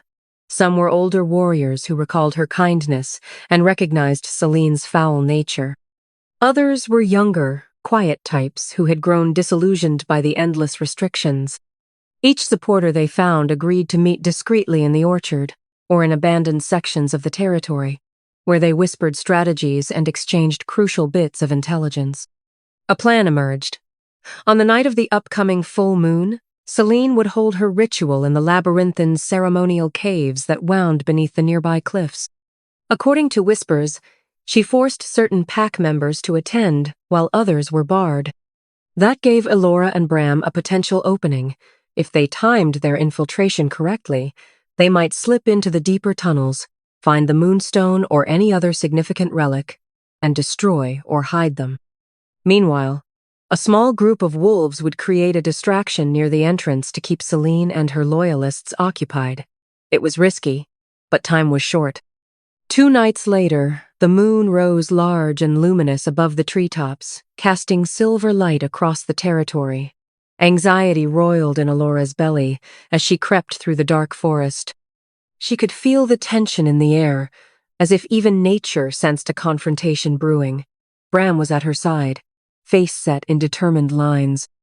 A handful of allies, including Ferone, whose wound had mostly healed, slipped through the shadows behind them. They approached the rocky hillside leading to the ceremonial caves, careful to remain out of sight. From their vantage behind a jagged outcrop, they could see that Seline's loyalists had begun to gather outside the cave mouth. Several wolves carrying torches stood guard, scanning the vicinity. Dressed in fine but somber attire, Seline herself glided at the forefront, her silver hair gleaming under the moonlight, her posture radiating regal confidence. Kai was at her side, his stance tall but strangely robotic, as though his body moved under compulsion. The sight of him sent a sharp twist through Elora's chest. Even at this distance, she recognized the faraway look in his amber eyes, a sign that he was not truly present in his own decisions. She forced herself to remain steady. Somewhere within those tunnels, possibly at the deepest chamber, lay the key to Seline's control. Allora prayed the knowledge gleaned from her spies was accurate. If they failed to remove or disable those artifacts tonight, Seline's power would likely become too entrenched for them to uproot. The first phase of their plan began when a group of wolves created a diversion on the eastern side of the cliff base. They let out howls and clashed weapons on the rocks, drawing the attention of Seline's guards. Within moments, multiple loyalists dashed off to investigate the disturbance. As the guards thinned, Allora motioned to Bram and Farron. The trio moved swiftly around the perimeter, ducking behind boulders until they located a small secondary entrance, a narrow fissure in the rock that led into one of the side tunnels. An older wolf in their group, an experienced scout, had confirmed its existence the night before. Seline likely knew about it, but her attention was focused on the main opening where she planned her ritual. Heart pounding, Allora stepped into the dark passage, the stone walls damp and cold against her fingertips. Bram lit a small, shuttered lantern, careful to keep the flame minimal so as not to illuminate them too obviously. Navigating the tunnels felt like traversing a labyrinth, each turn revealing a new corridor that sloped deeper into the earth. The stench of mold and stagnant water filled the air, mixing with the faint tang of herbs. Somewhere in the distance, Allora thought she could hear voices chanting, a low hum that reverberated through the stone. They followed the noise, pressing onward even as her heart hammered in her chest. Every so often, they hid in alcoves when the flicker of distant torchlights signaled a passing guard. Finally, they arrived at a chamber where the chanting grew louder. Peering around a rocky corner, Allora saw a raised platform carved from the cavern floor. Atop it stood a crude altar draped in black cloth. Candles flickered, illuminating cryptic symbols drawn on the walls in chalky paint. In the center of the altar rested a large, polished stone that glinted with an unsettling aura. It had an almost opalescent sheen, shot through with veins of silver that seemed to pulse with life. Elora's breath caught. She suspected this had to be the moonstone Othna had spoken of. No one else was in the chamber at that precise moment. The chanting and torchlight seemed to come from a corridor on the opposite side, suggesting that Seline and her participants were in a separate room performing the ritual. Elora could sense how the stone's energy filled the air, a prickly sensation at the edge of her consciousness. Her senses had always been attuned to subtle energies, likely one reason she was adept at healing. And now, that same awareness told her this artifact was dangerous. She glanced at Bram and Farron. Both looked uneasy, as though the stone exuded a negative pull that set their nerves on edge. Elora moved cautiously into the chamber, scanning for any traps or additional relics. She reached the altar, her muscles tensed, ready for an attack. "We have to destroy it," she whispered. Breaking it might break her hold on Kai and the others. Bram stepped up, examining the stone. "But how? We don't know what it will do if we strike it. Could there be a safer way? Maybe we can wrap it and remove it from this place." Farron furrowed his brow. "If we take it, Seline might sense where it goes. She could track us, but if we smash it, the energy might backfire." Elora's mind spun. They had no time for lengthy deliberation. The chanting from the adjacent corridor was growing louder, and soon, Seline and her inner circle might enter this chamber. "We'll attempt to shatter it," she said at last, voice trembling with urgency. "Stand back.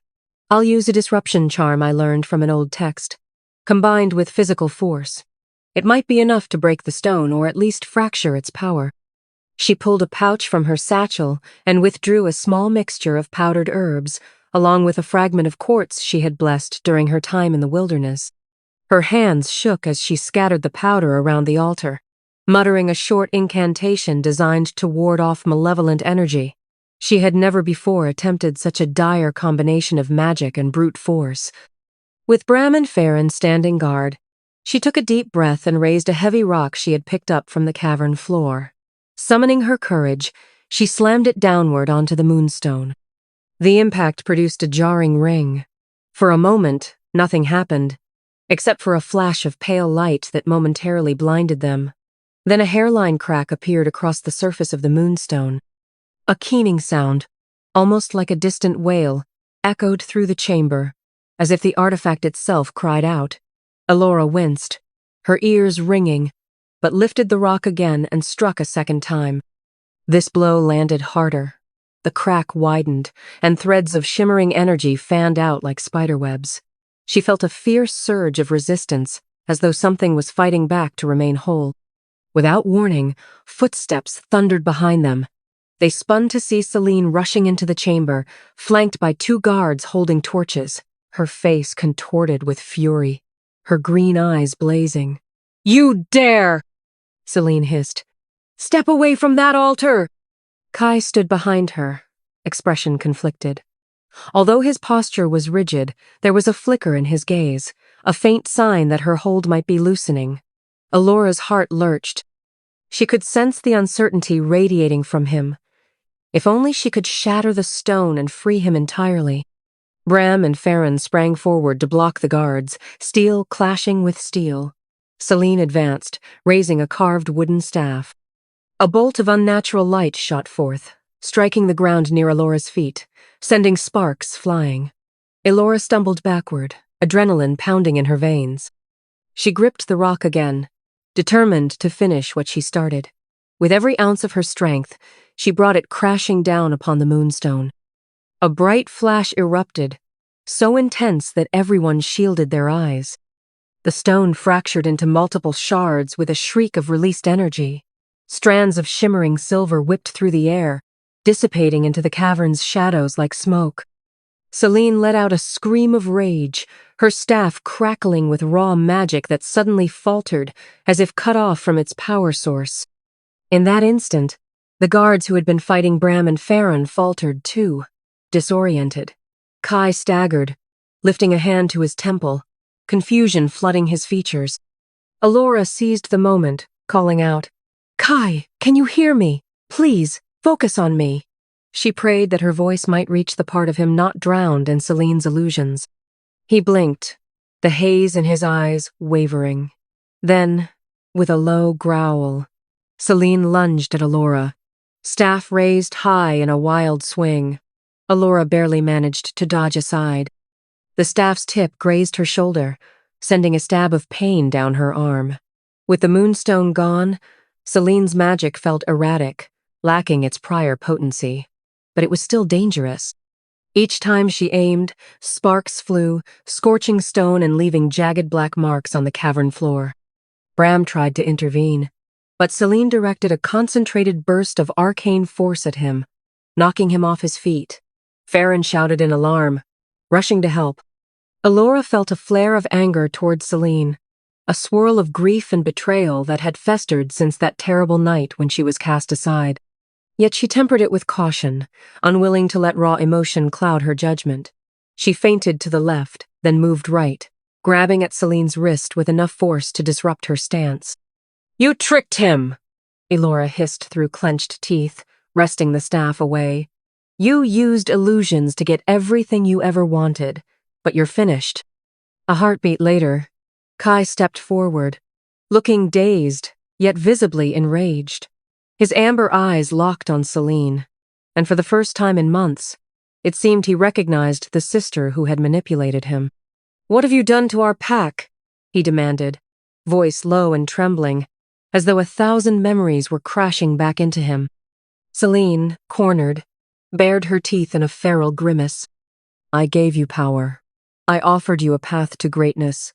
She," Seline gestured contemptuously at Allora, "was too weak to lead by your side. Only I had the strength to take you to new heights." Kai let out a ragged breath. The confusion in his features was evident, but so was the dawning realization of betrayal. "I was never myself," he murmured, his voice thick with sorrow and anger. "You forced me away from what was real." He glanced at Allora, the torment in his eyes cutting her to the quick. I remember now. I remember everything." Seline spat at the ground, eyes shining with hatred. "You both deserved it. Always overshadowing me. Always favored by the elders. I was cast out. This was simply me taking back what was denied." Allora clenched her fists, feeling both pity and revulsion. "No one exiled you unjustly. You delved into forbidden rituals, undermined the pack. You wouldn't share power. You wanted it all." Panting, Seline swept her gaze across the broken shards of the moonstone. A flicker of desperation crossed her face. Without that artifact, her illusions and manipulations were unraveling. Even the pair of loyalist guards who accompanied her now looked unsteady, as if an unseen tether had snapped. Their eyes darted around, uncertain whether to keep fighting or flee. A rumble echoed through the cavern as the intense magical energies dissipated. Cracks branched across the ceiling where Seline's wild spells had struck. Dust and small rocks rained down, forcing everyone to brace themselves. Bram rose shakily, a bruise visible on his cheek, but his expression was resolute. Kai, breathing heavily, fixed Seline with a stern glare. "This ends now. I was blind to your manipulations, but I'm Alpha, and you've betrayed not just me, but the entire pack." For a moment, it seemed Seline might lash out again with any lingering power she had. Her eyes darted from Kai to Allora, then to the staff on the floor. But the staff flickered weakly, drained of the malignant energy it once channeled. "You'll regret this," she hissed, voice trembling. "All of you." Farron and Bram tensed, ready to intercept her. Allora thought Seline might attempt one final assault, but instead, Seline turned on her heel and bolted down a side tunnel, footsteps echoing wildly. The two loyalist guards wavered, uncertain, then followed her in a scramble of confusion. Elora started to run after them, but Kai held up a hand. "No," he said, swallowing hard. "We have to make sure the others are safe. There are more wolves in these caves, some forced to attend her ritual." The anger and regret in his eyes spurred Allora into motion. Together, along with Bram and Farron, they advanced through the corridor in which Seline had emerged. It opened into a larger chamber, lit by braziers along the walls. Within, a small assembly of wolves knelt in apprehension, half in a trance from Seline's half-completed ceremony. Without the moonstone's power, the haze over their minds began lifting. Confusion turned to relief or distress as they recognized Kai and Allora. Some wept, others hung their heads in shame for the things they had done under Seline's influence. Gently, Elora and her companions helped them to their feet, guiding them back out toward the surface. In the flickering torchlight, Kai surveyed the wolves who had been effectively held captive. A swirl of guilt crossed his features as he recognized many familiar faces, individuals he had sworn to protect. He murmured quiet apologies while ushering them toward freedom. Seeing him like this, Allora's heart tightened. She recalled the unwavering leader he used to be. It seemed that part of him, buried for so long, was resurfacing, grappling with the devastation Seline's manipulations had wrought. By the time they emerged into the crisp night air, more of Seline's illusions had dissolved, unveiling the moonlit forest beyond. The scattered loyalist guards had either fled or surrendered, uncertain how to react now that their spiritual anchor was destroyed. Many wolves from the pack, drawn by the sounds of conflict, stood nearby in tense clusters. When they saw Kai step from the cave with Allora and several freed captives, hushed murmurs spread through the assembly. Kai lifted his gaze, scanning the crowd, his voice carrying an echo of the authority he had once wielded so confidently. "My brothers and sisters," he began, though the tremor in his voice revealed the turmoil within him. "I have been absent, deceived. Seline twisted my mind, using illusions to lure me from my path, to break the bond I once believed was my destiny. I take responsibility for the damage that's been done." He paused, eyes dropping in shame. "Tonight, we shattered the item that fueled her dark magic. She has fled into the tunnels, but we will find her. She must answer for her actions against the pack." A heavy silence followed. Then a murmur of understanding and relief rippled through those gathered.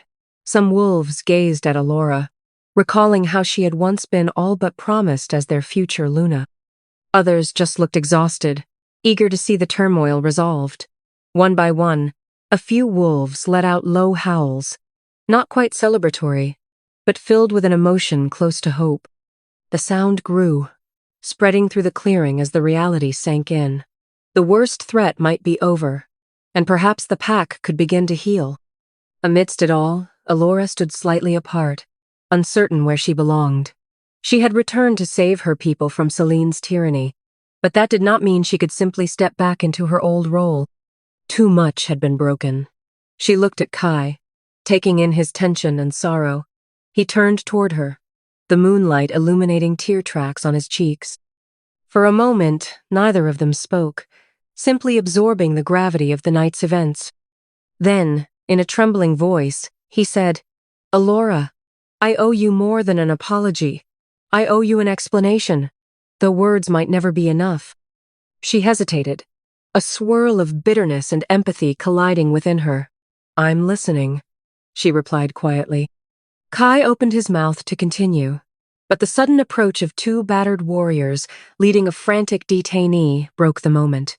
One of the warriors nodded. "We caught one of Seline's loyalists trying to slip away. She's still on the run, but we've closed most exits. Our scouts are tracking her."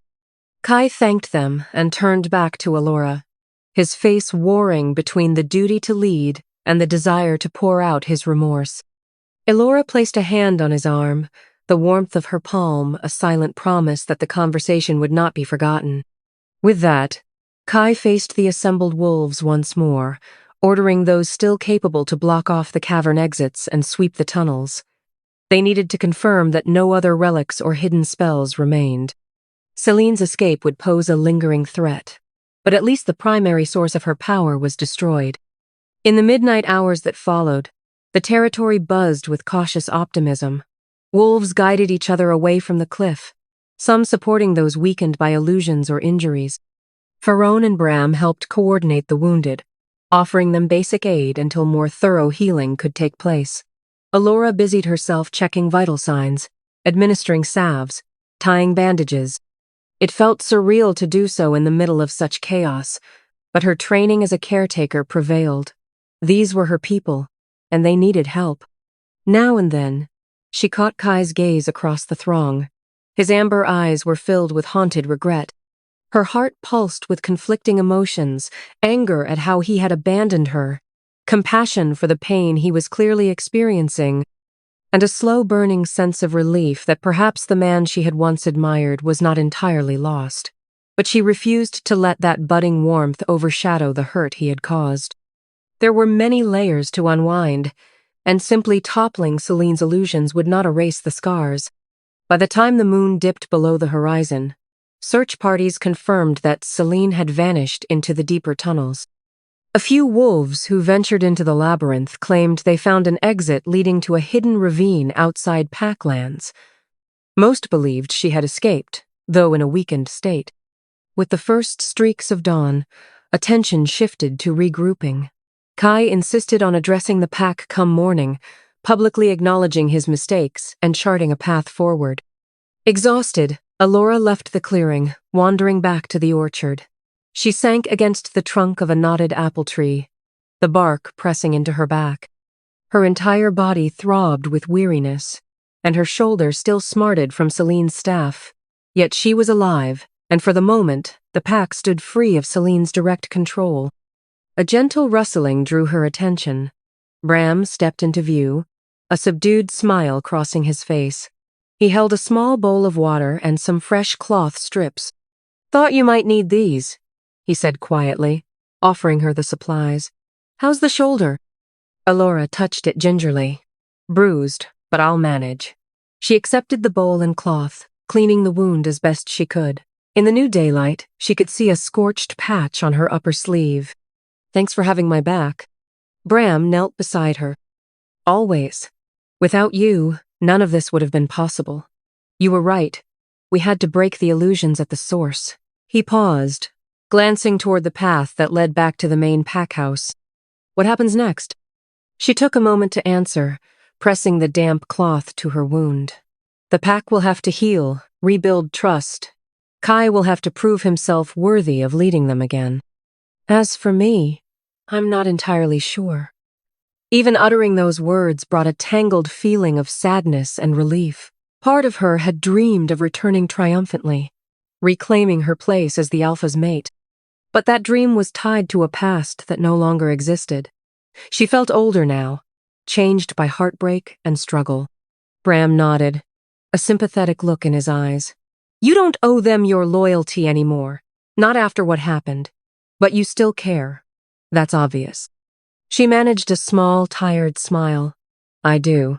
They're my people, even if things can never be the same. At the very least, I can stay until we're sure Seline won't come back with another trick up her sleeve." They lapsed into a reflective silence. Gradually, as dawn brightened, a handful of wolves emerged from the forest, checking on the orchard as part of patrol. They recognized Allora and greeted her quietly, each expressing gratitude and lingering unease. A young mother asked if Allora would help nurse her pup's sprained paw. Another older warrior apologized for not fighting Seline's influence sooner. Allora responded gently, doing what she could to ease their worries. It was awkward, being simultaneously welcomed for her heroism and regarded with guilt for how she had been treated. In the midst of tending to a minor injury, a familiar presence approached. Elora looked up to see Kai standing a few paces away, arms at his sides, uncertainty etched into every line of his face. "May I speak with you?" he asked softly, glancing around at the wolves gathered nearby. Allora nodded and handed off her bandages to another caregiver. She motioned for Kai to follow her a short distance into the orchard, where the trees offered a degree of privacy. Once they were alone, a tense hush fell between them, broken only by the soft rustle of leaves. Kai inhaled deeply, shoulders trembling. "I don't know where to begin," he murmured, voice thick. "Everything about Seline. It's like I was in a nightmare, seeing only what she wanted me to see." At first, her arguments made sense. She offered knowledge and power that could secure our future. I was drawn to it, drawn to her confidence. Then she introduced subtle illusions, potions that made me trust her more, see you and the prophecy as misguided. By the time I realized something was wrong, I was too far under her spell. My memories blurred. I felt compelled to push you away. Allora listened, arms folded protectively over her chest. She recalled the nights she had begged him to see reason, the humiliating moments when he declared Seline his mate in front of everyone. "You hurt me," she said, her voice unsteady.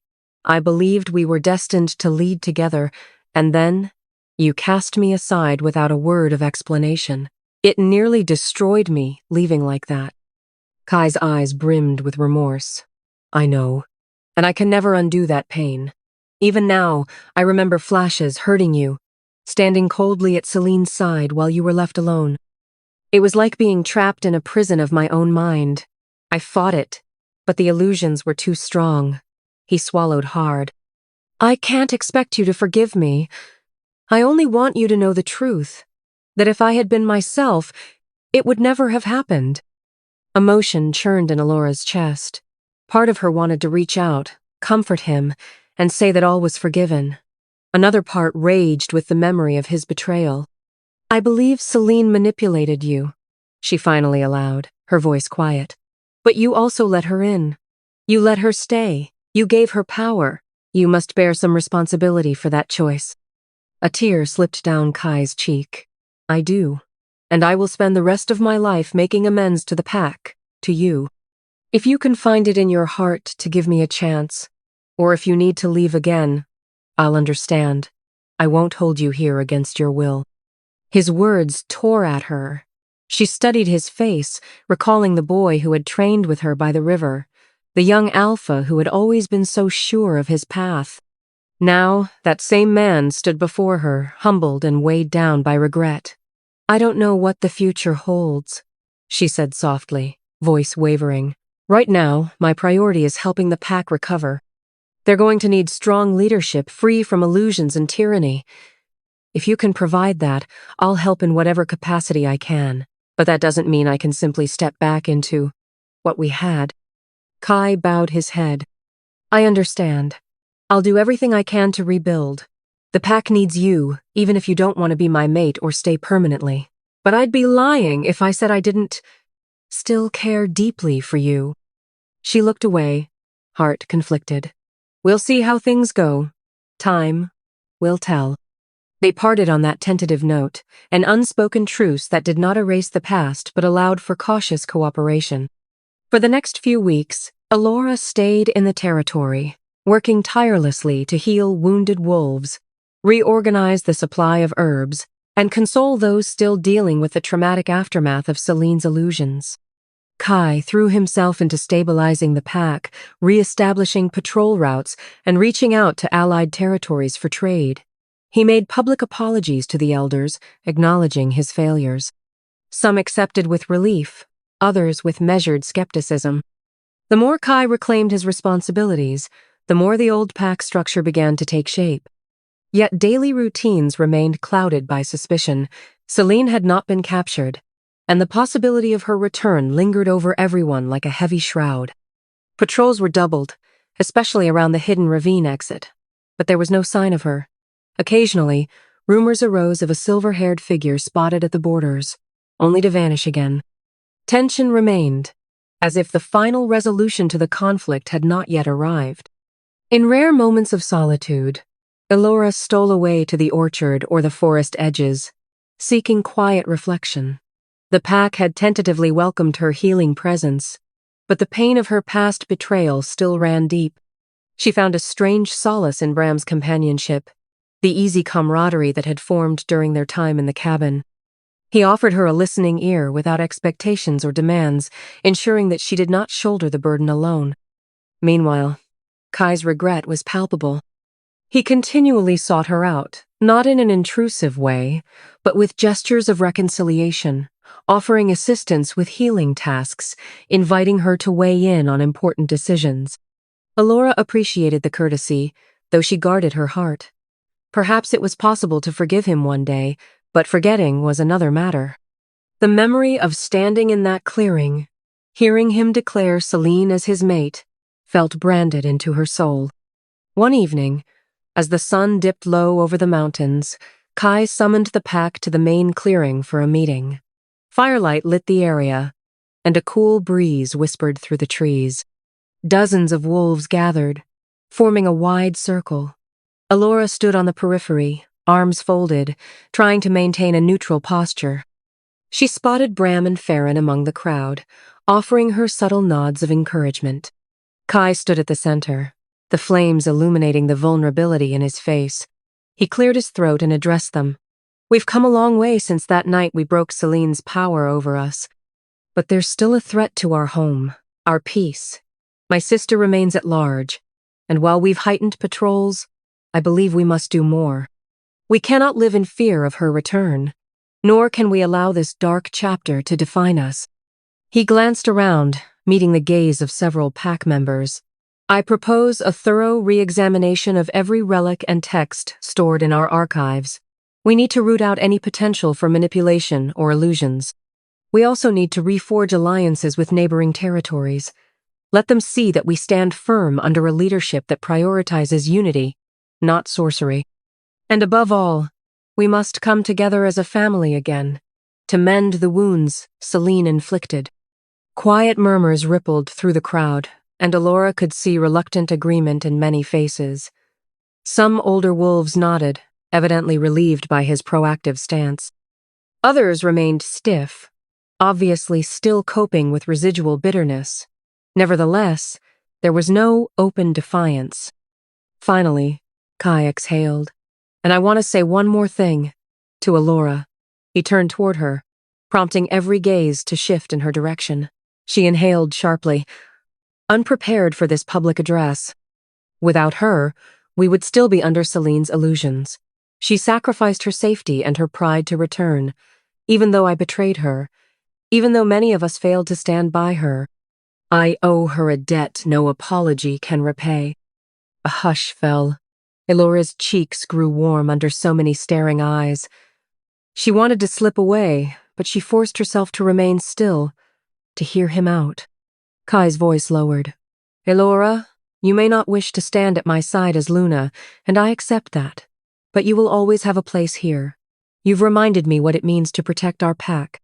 For that I thank you, and I hope that, in time, you might forgive me enough to consider returning, not for my sake alone, but because we need a heart as pure as yours to guide us." Elora's pulse thundered. All eyes stayed fixed on her, anticipating a response. The memory of betrayal flashed through her mind, intermingling with the knowledge that he had truly been under Seline's thrall. With trembling hands, she lifted her chin. "I appreciate your words," she managed, voice steady despite the turmoil within. "All I can say is that I'm here now, and I'll do what I can to help. The future, beyond that, I don't have an answer yet." A subdued hush followed. Then a few wolves began to clap or stomp in approval. The meeting concluded soon after, with most of the pack dispersing to resume their nightly tasks. Elora found herself approached by several individuals who wished to thank her personally or seek her guidance on small matters. She handled each exchange with patience, though part of her was eager to slip away and process her complicated emotions in peace. Later that night, she retreated to her old sleeping quarters, a humble cabin near the orchard. Before, it had been mostly cleared out, but in the last week, a few older wolves had helped her resettle. The space felt both familiar and foreign, containing echoes of the life she used to live. She was about to settle in when a quiet knock tapped on the door. Half expecting another urgent call for help, she opened it to find Kai standing there, hands at his sides, brow creased with uncertainty. "May I?" he asked, gesturing inside. She nodded, stepping aside. He entered, gaze drifting over the sparse furnishings. "I wanted to see if you were all right after the meeting. I put you on the spot. Maybe I shouldn't have." She shrugged, placing a hand on the edge of the wooden table. "I get why you did it. You're trying to show everyone that we're mending bridges. It's fine." Kai took a careful step closer. "I didn't mean it as a show. I meant every word. I know I can't turn back time, but I want to learn from these mistakes. You were supposed to be my mate, and I threw that away. Even if I was under Seline's spell, it doesn't erase the hurt.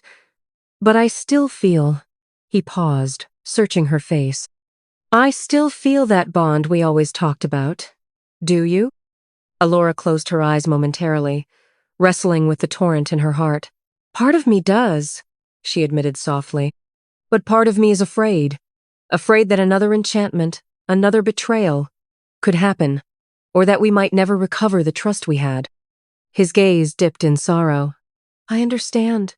I can only promise to work for it, every day, if you give me a chance. She hesitated. The heartbreak from before still pulsed like an old bruise, but she could sense his genuine remorse, the sincerity in his voice that had once given her comfort. For now, she said gently, we focus on restoring the pack. That's what matters most. If, after we've stabilized everything, we find there's still a connection, we can talk about it then. A faint, hopeful light flickered in Kai's eyes. That's fair. He reached out, carefully brushing his fingertips along her wrist, a delicate gesture that sent a whisper of warmth through her. Good night, Elora. She nodded, letting him exit into the moonlit night. She lingered by the door, emotions churning. Perhaps a small part of her heart opened in that moment, acknowledging that healing could be possible, however long it might take. In the weeks that followed, the pack worked diligently to rebuild its sense of unity. Patrols scoured the territory for any sign of Seline, but she appeared to have vanished, leaving only scattered sightings at distant borders. Elora regularly visited the orchard and forest edges, meeting with Othna, Farron, and other elders to ensure the healing efforts continued. The hunts improved with renewed focus and better leadership. Warriors trained together, forging bonds that had frayed under Seline's manipulations. Gradually, the atmosphere lightened, as though a malignant fog had lifted. Kai never pushed Allora beyond what she was willing to give. Instead, he supported her healing tasks, sometimes standing quietly beside her as she administered treatments or taught younger wolves about herb mixtures.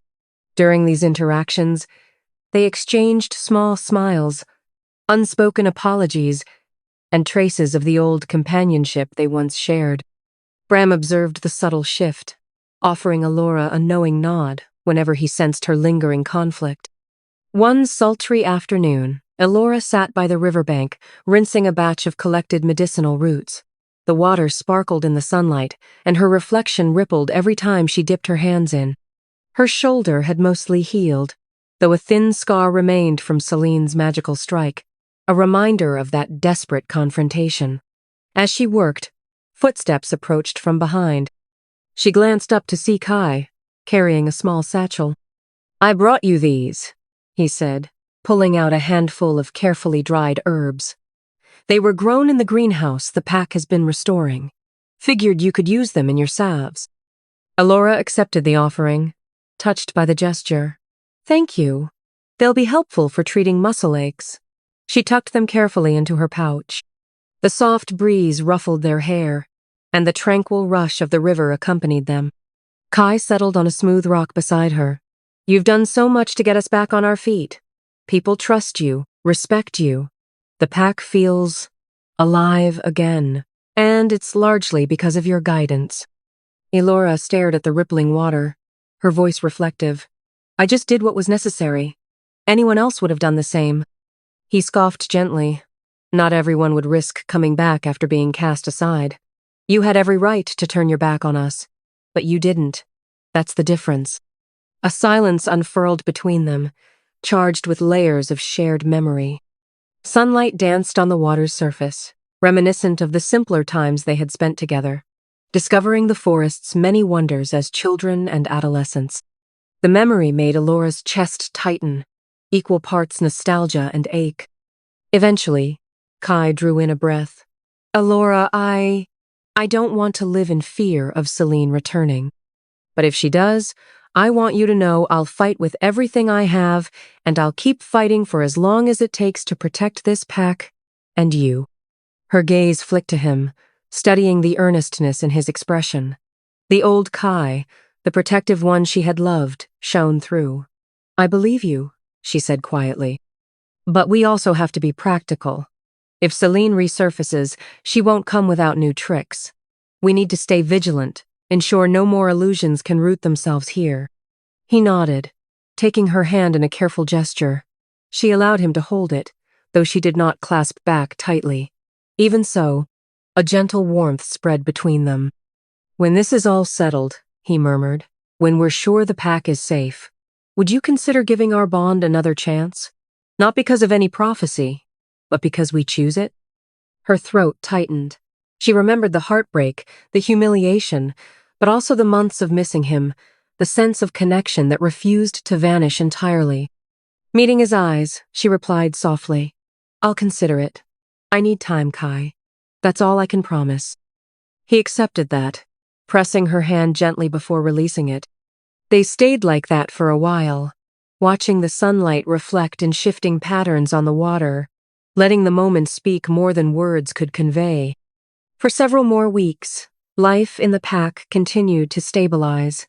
Elora sensed a growing resilience in the wolves, a desire to reclaim the pride they once held. Scouts returned from patrols with reports that Seline's trail had gone cold, and though tension lingered, it did not overshadow the cautious optimism. Elora spent her days helping with hunts, training new healers, and supporting the pack's slow shift back to normalcy.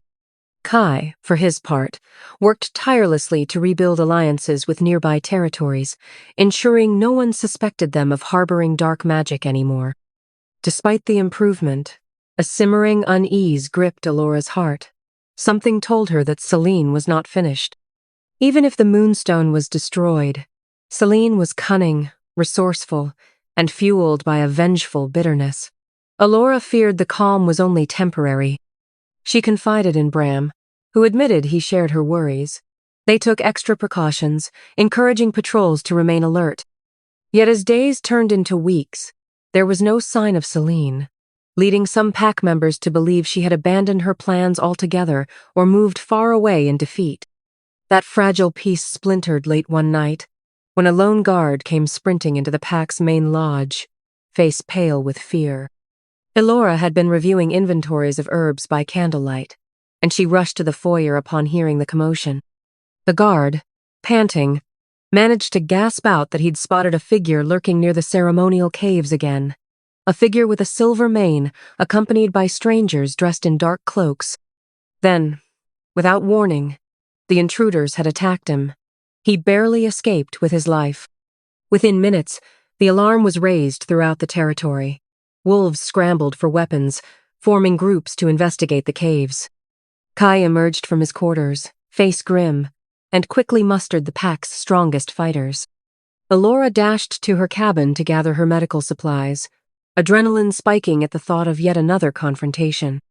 The group that set out for the caves included Kai, Allora, Bram, and half a dozen warriors. They moved swiftly through the darkness, guided by the glow of torches and the faint silver of moonlight. The memory of their previous battle with Seline in the winding tunnels loomed in everyone's minds. Elora couldn't help but recall the savage look of betrayal in Seline's eyes as she fled. Was this her revenge? Was she returning with new allies, new means to gain power? They arrived at the cave entrance around midnight. The guard's blood dotted the rocky ground, confirming a struggle took place. Torches revealed footprints leading into the darkness, some of them half obscured as though the intruders had tried to hide their trail. The group fanned out in cautious formation, preparing to slip inside. Elora's heart hammered in her chest. She carried the same blade she'd used when confronting Seline before, along with pouches of herbs that might offer some minimal protection against illusions. The memory of her last dive into these depths made her stomach twist. Kai turned to the gathered wolves. "We proceed carefully. Pair up. I don't want anyone alone in these corridors. If Seline has new magic, we have to be prepared for anything." He gestured to Allora. "Stay close to me. If illusions appear, you might sense them first." She nodded, swallowing her nerves. Bram took position with a warrior named Aaron, and they led one group while Kai and Allora led another, with the remaining fighters following behind. Quietly, they stepped into the cave, every footfall echoing ominously. The air felt colder than before, and an unsettling scent drifted through the tunnels, metallic and faintly sweet, like rotten flowers mixed with old blood. As they navigated deeper, Allora kept her senses sharp. She recalled the labyrinthine passages, the memories of chanting and flickering torches. Now, an eerie stillness pressed in. The intrusion, if truly Seline and her accomplices, had gone somewhere within these caves. At each intersection, they scanned for signs of movement. Once, they found a partially extinguished torch on the ground, likely dropped by the fleeing guard. Farther on, they glimpsed footprints in a patch of loose dirt. Their pursuit was tense, the pressing silence broken only by their hushed breathing. Finally, they heard something, a low, rhythmic hum, drifting from a distant corridor. Not the same chanting as before, but a new resonance that prickled Allora's skin. She clutched Kai's arm, pointing him toward the direction of the sound. He nodded, and they proceeded with heightened caution. The hum grew louder, taking on a sinister, throbbing quality that reverberated in the very stone walls. They emerged into a cavern lit by strange, flickering lights. Not the warm glow of torches, but an otherworldly luminescence emanating from symbols drawn on the floor in glowing liquid. A circle had been etched in the stone, lines intersecting in a pattern that made Allora's head ache to look at. Within that circle knelt Seline, garbed in a dark cloak, her silver hair spilling across her shoulders. Beside her stood two figures in matching cloaks, their hoods casting shadows over their faces. In Seline's outstretched hands rested a small black mirror that pulsed with a faint purple glow. Kai raised his sword, voice ringing with authority. "Seline, stand down!" She jerked her head up, those green eyes narrowing. "I knew you'd come," she said, an edge of triumph in her tone. "I've waited for this chance. You destroyed the Moonstone, but that was only one path to power. This mirror belongs to an ancient line of illusions, more potent than the stone. Once I finish this rite, no one in this pack will stand against me." A sinister laugh escaped her lips, and her companions lifted their arms, chanting in guttural voices. The glowing liquid on the cavern floor brightened, making the circle shimmer in lurid shades of violet. Elora felt a sharp pang, as though the air itself bristled with malevolence. She remembered hearing legends of cursed mirrors that could distort perceptions, create illusions so real that the mind believed them wholeheartedly. Kai took a step forward, brandishing his blade. "You won't enslave us again. Whatever illusions you cast, we'll break them like we did before." Seline's lips curled into a bitter smile. "You won't have time. I've learned from my mistakes. This mirror's power grows quickly. Already, it seeps into the corridors. You feel it, don't you? That hum in your bones?" Her eyes flicked to Allora. "And you, dear sister, can't you sense how your mind wavers? That's the mirror calling you. Soon, none of you will know what's real, who to trust. You'll turn on each other like mindless beasts." Behind Seline, the two cloaked figures continued chanting, their voices layering in a pattern that made Allora's head spin. She could see Bram and Aaron in her peripheral vision, trying to circle around to flank them, but it felt as though the lines of the cavern were shifting. The circle on the floor glowed more intensely, and a haze of purple mist began to spread, coiling across the stone. Elora steeled herself, determined not to let fear paralyze her. She reached into her pouch for a handful of herbs, specifically chosen to counter illusions, pressing them against her nose and mouth. She tossed another handful toward Kai, gesturing for him to inhale. The pungent scent might stave off some of the mirror's effects. He did so, nodding in thanks. Even so, a sense of unreality pressed in on them, the walls seeming to ripple at the edges of her vision. Bram and Aaron managed to lunge at the cloaked figures, trying to disrupt the ritual. But one of them spun around with unnatural speed, conjuring a bolt of shimmering energy that knocked both wolves backward into the cavern wall. They tumbled to the ground, dazed. Another pair of fighters sprang forward, but Seline raised the black mirror. A shaft of violet light streaked out, momentarily blinding them. They stumbled, grasping at their faces and shouting in confusion. Tension exploded into chaos. Kai roared and charged the circle, sword aimed at Seline. But as soon as he crossed into the shimmering lines on the floor, a surge of energy sizzled through the air, forcing him back. He stumbled, knuckles white around his weapon. Elora rushed to his side, her mind racing with how they might break this new source of dark power. Was it enough to smash the mirror itself? Or had Seline grown strong enough to channel illusions even without a conduit? Through the swirling haze, she saw Celine's triumphant expression. "You cannot stop me. Not this time," Seline spat, voice rising above the chanting.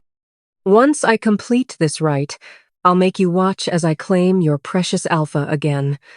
And this time, I won't just take him as mate. I'll drain every shred of his will until he's no more than a husk." Elora's throat constricted in fury. She refused to see the pack or Kai fall again. Desperate, she recalled the technique she had used to break the moonstone, combining physical force with a disruptive magic. But the mirror might be even more dangerous to touch.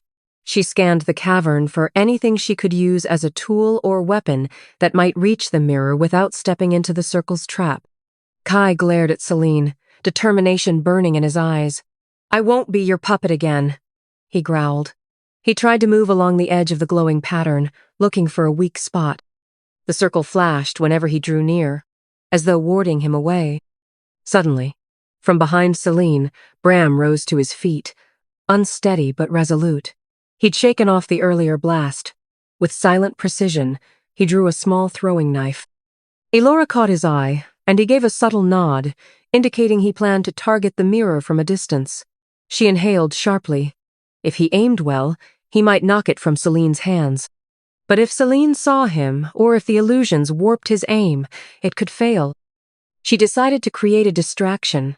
Pressing her herbs to her mouth again, Allora sprinted along the cavern's perimeter, calling out to Seline. "You blame me for everything you lost, but it was your own darkness that drove you away," she shouted, letting genuine anger fuel her words. "All I ever wanted was a peaceful home, a chance to share the future with the Alpha. If you had not turned to forbidden power, maybe you'd have found a place in this pack too." Seline whipped her gaze toward Allora, eyes ablaze with hate. "Don't lecture me about belonging. I was never accepted, always the shadow to your precious light. This is my destiny, to rule on my own terms." At that instant, Bram hurled the knife. It sliced through the air, aimed precisely at the black mirror. Perhaps Seline sensed the threat. Her eyes flickered at the last moment, and she twisted her body. The blade struck the mirror's edge, not shattering it, but knocking it from her hands. It clattered to the stone, sliding a few feet away. The violet mist pulsed, as though momentarily confused. The cloaked figures stumbled in their chanting, losing cohesion. Kai seized the opportunity, lunging forward. He managed to cross the circle's boundary, taking advantage of the momentary disruption in its magic. With a fierce swing, he slashed at one of the cloaked acolytes, forcing them to leap back. Seline snarled, dropping to the floor to retrieve the mirror. Elora darted in, adrenaline surging. She aimed to kick the mirror away from Celine's grasp, but Celine's reflexes were swift. Her hand closed around it just as Elora's boot struck her forearm. Seline hissed in pain but held tight to the artifact. Purple energy flared, lashing out in a wild arc that sent Allora tumbling. Her vision spun, and she landed hard against the cavern floor. The jolt left her ears ringing and her ribs throbbing. Somewhere to her left, Bram shouted her name. She tried to rise, only to see Seline standing over her, the mirror raised high, swirling with renewed force. The lines on the ground sparked back to life, bright as lightning. Celine's lips curled into a cruel smile. "I'll drain you first, dear sister. Let the pack watch, as their beloved healer becomes an empty shell." A wave of violet energy cascaded from the mirror. Allora braced herself, uncertain if her meager herbs could shield her. In that split second, Kai slammed into Seline from behind, tackling her to the ground. The mirror fell again, skidding across the cavern floor. A new surge of chaotic energy rippled outward, cracks forming in the circle's luminous lines. The chanting cloaked figures scrambled, shouting in panic. Elora struggled to her feet, ignoring the stabbing pain in her ribs. She saw the mirror lying a few steps away, flickering ominously. Her entire spirit rebelled at the idea of picking up that cursed object. but she knew it had to be destroyed. Otherwise, Seline would keep using it to enslave them all. Summoning her resolve, Allora dashed forward, each step feeling like wading through thick fog. The illusions hammered at her senses, threatening to warp her perception. But she focused on her mission. She snatched the mirror by its handle, biting back a gasp as a jolt of icy power coursed through her arm. It felt like grasping raw electricity. The reflection in the dark glass showed not her face, but twisted images that made her stomach churn. Visions of betrayal, loneliness, heartbreak. She saw Kai standing with Seline, discarding her all over again, and her sister's mocking laugh reverberated inside her skull. For a horrifying instant, she almost believed it was real, almost fell into the illusions that teased her insecurities.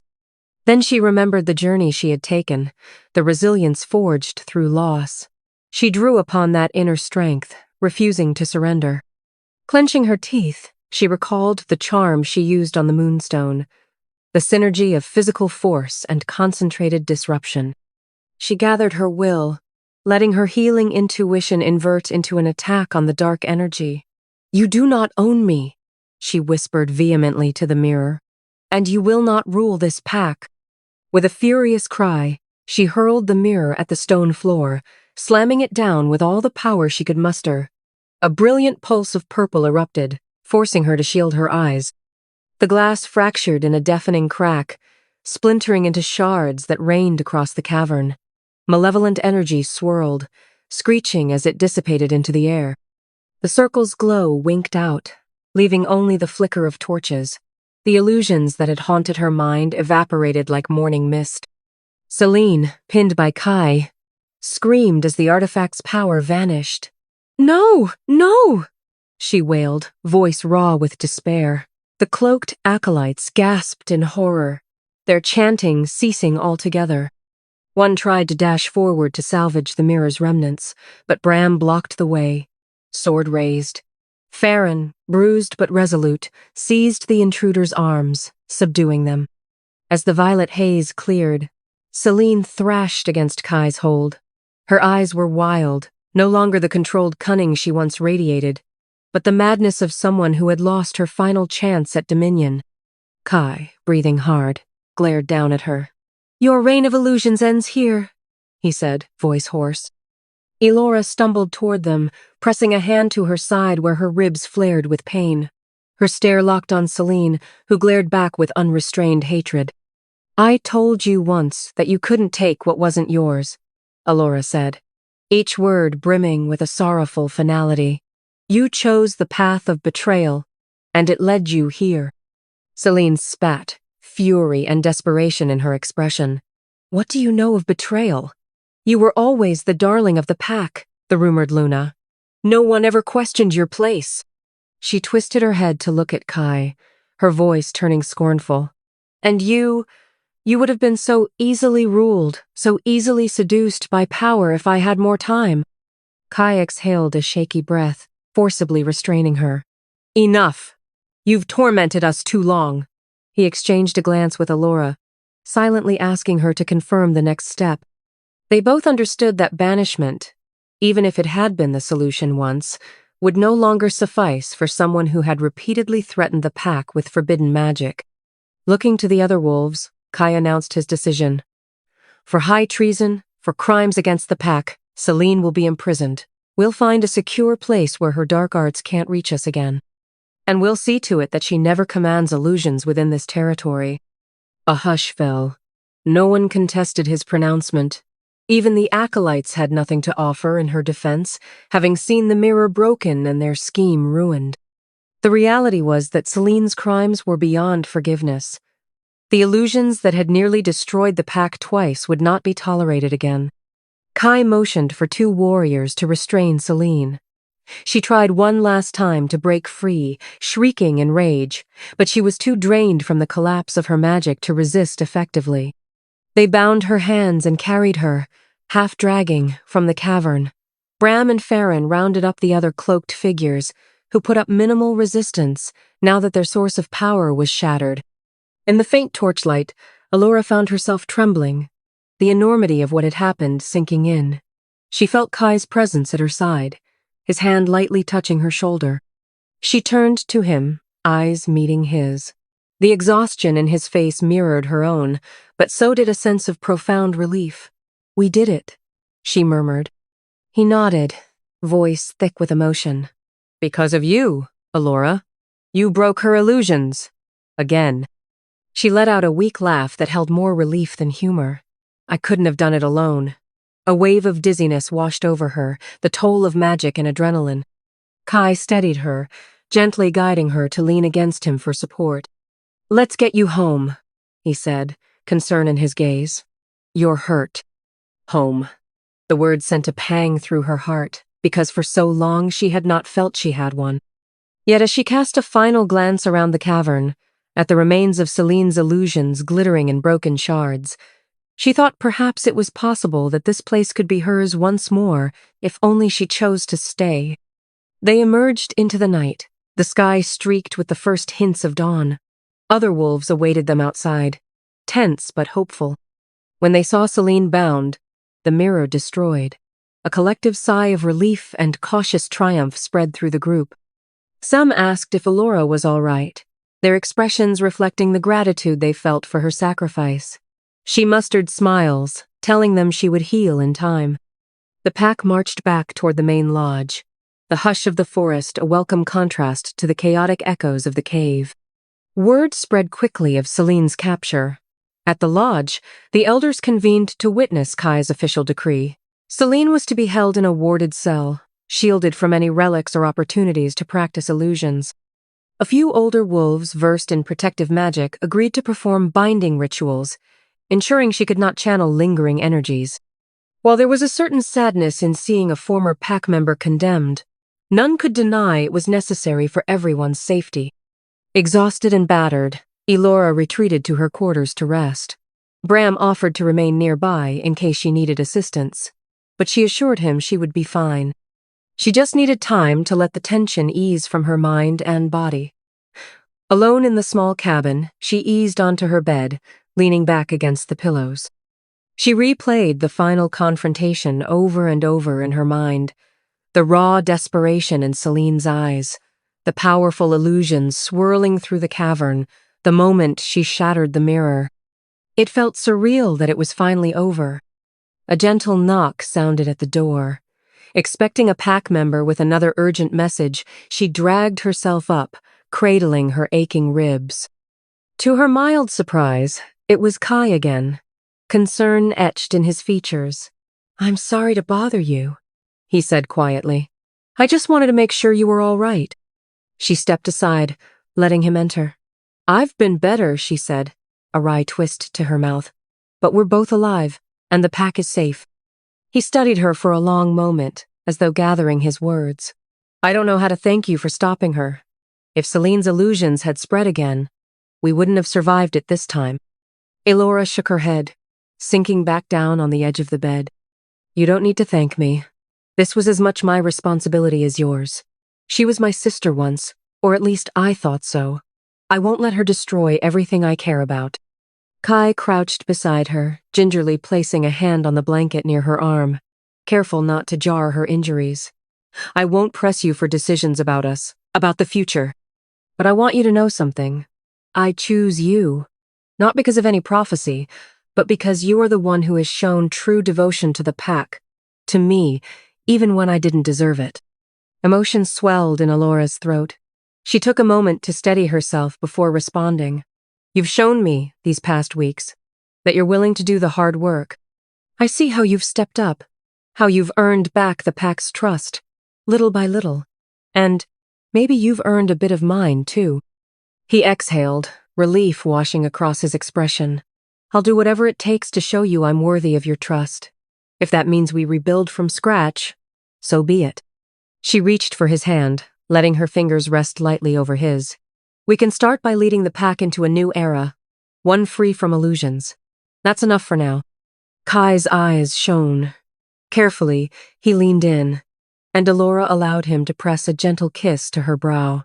It was a tender gesture, carrying more sincerity than any grand declaration. Then he pulled back, standing. "I'll let you rest," he murmured. We've got a busy day ahead. The elders are calling for an assembly tomorrow to plan the next steps for the pack's future." She nodded, and he left quietly, the door closing behind him with a soft click. Alone, Elora stared at the dimly lit walls of her cabin, feeling the swirl of adrenaline subside at last.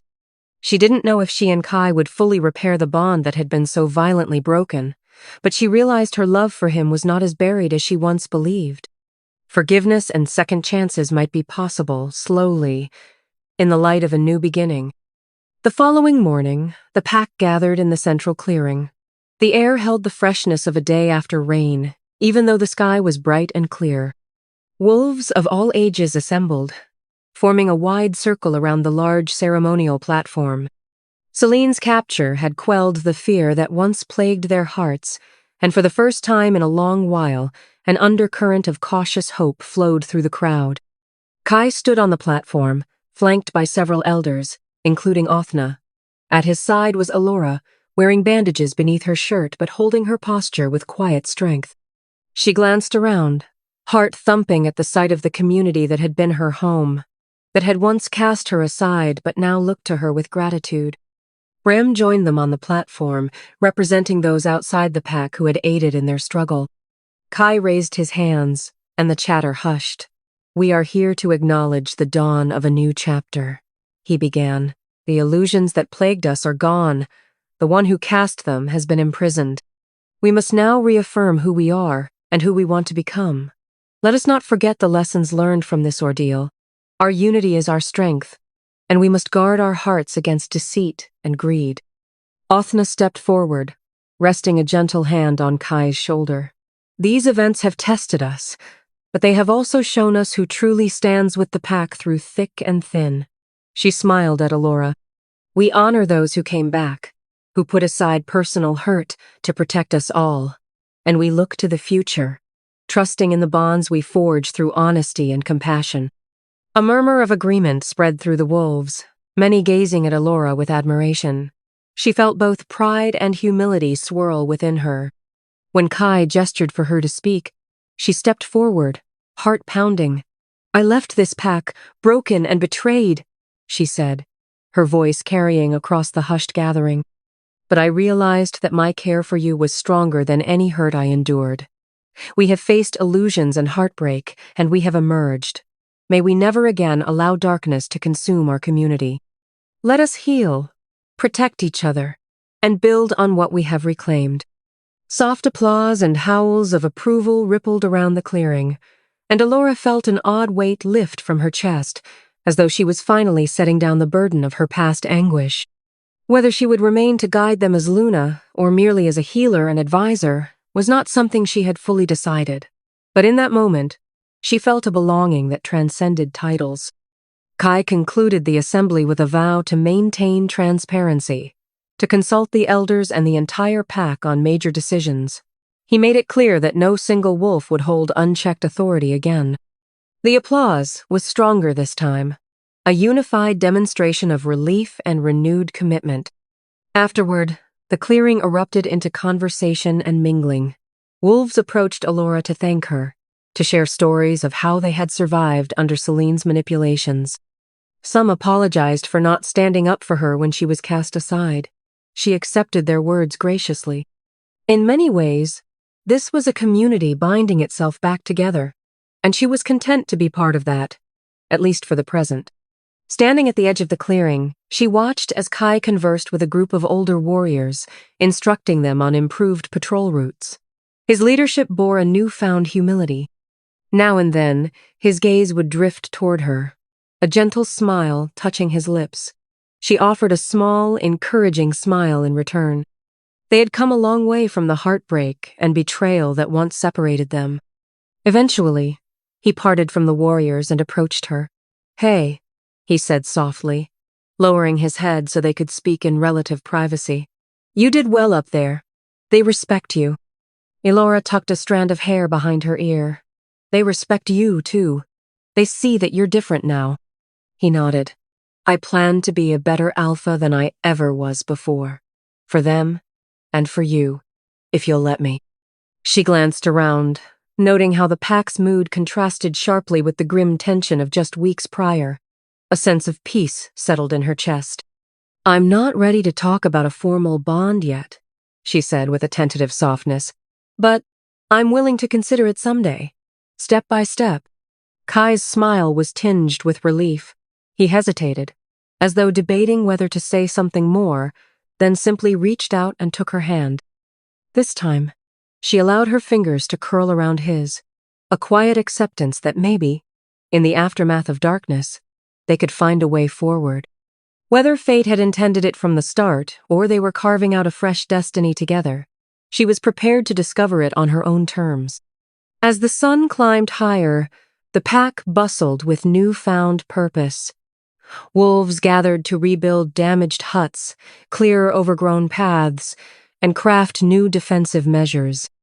In the orchard, elders planned the next harvest, while young trainees learned from seasoned hunters.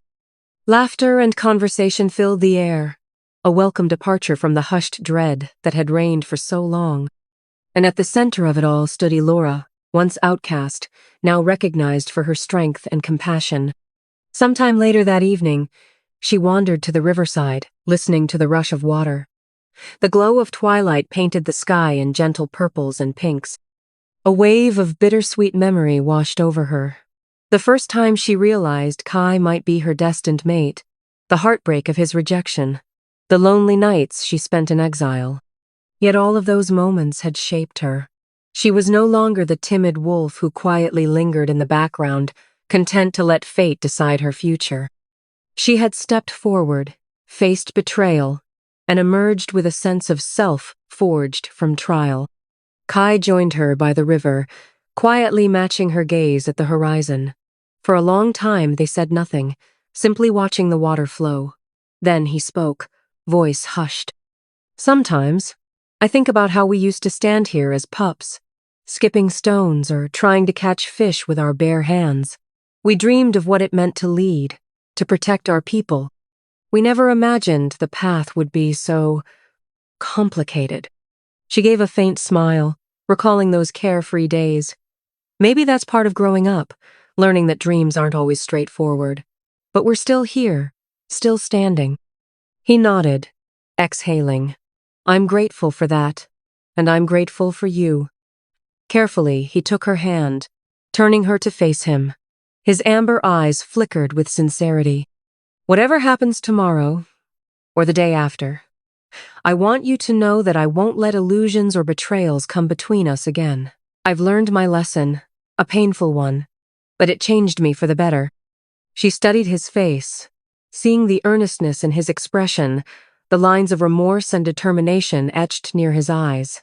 At length, she squeezed his hand. "Thank you, Kai. Let's rebuild this pack together, without the weight of old shadows." In the hush of twilight, with the river's gentle music surrounding them, they allowed a tentative hope to bloom. It was not a grand, sweeping declaration, but it was the first fragile step toward a future that might be freer of the pain that once consumed them. Beyond the river, the forest stretched out like an uncharted promise, and Allora realized that, for the first time in a long while, she felt ready to explore it, side by side with the alpha who had once promised her forever, lost his way, and then found his path again in the face of unimaginable darkness. Their story would continue, shaped not by illusions, but by the truth they forged every day. And if the pack could thrive once more under their guidance, then perhaps the heartbreak of the past would fade into a memory, overshadowed by a stronger, more enduring bond, one chosen freely, tempered by trials, and grounded in the shared determination to protect what they cherished most.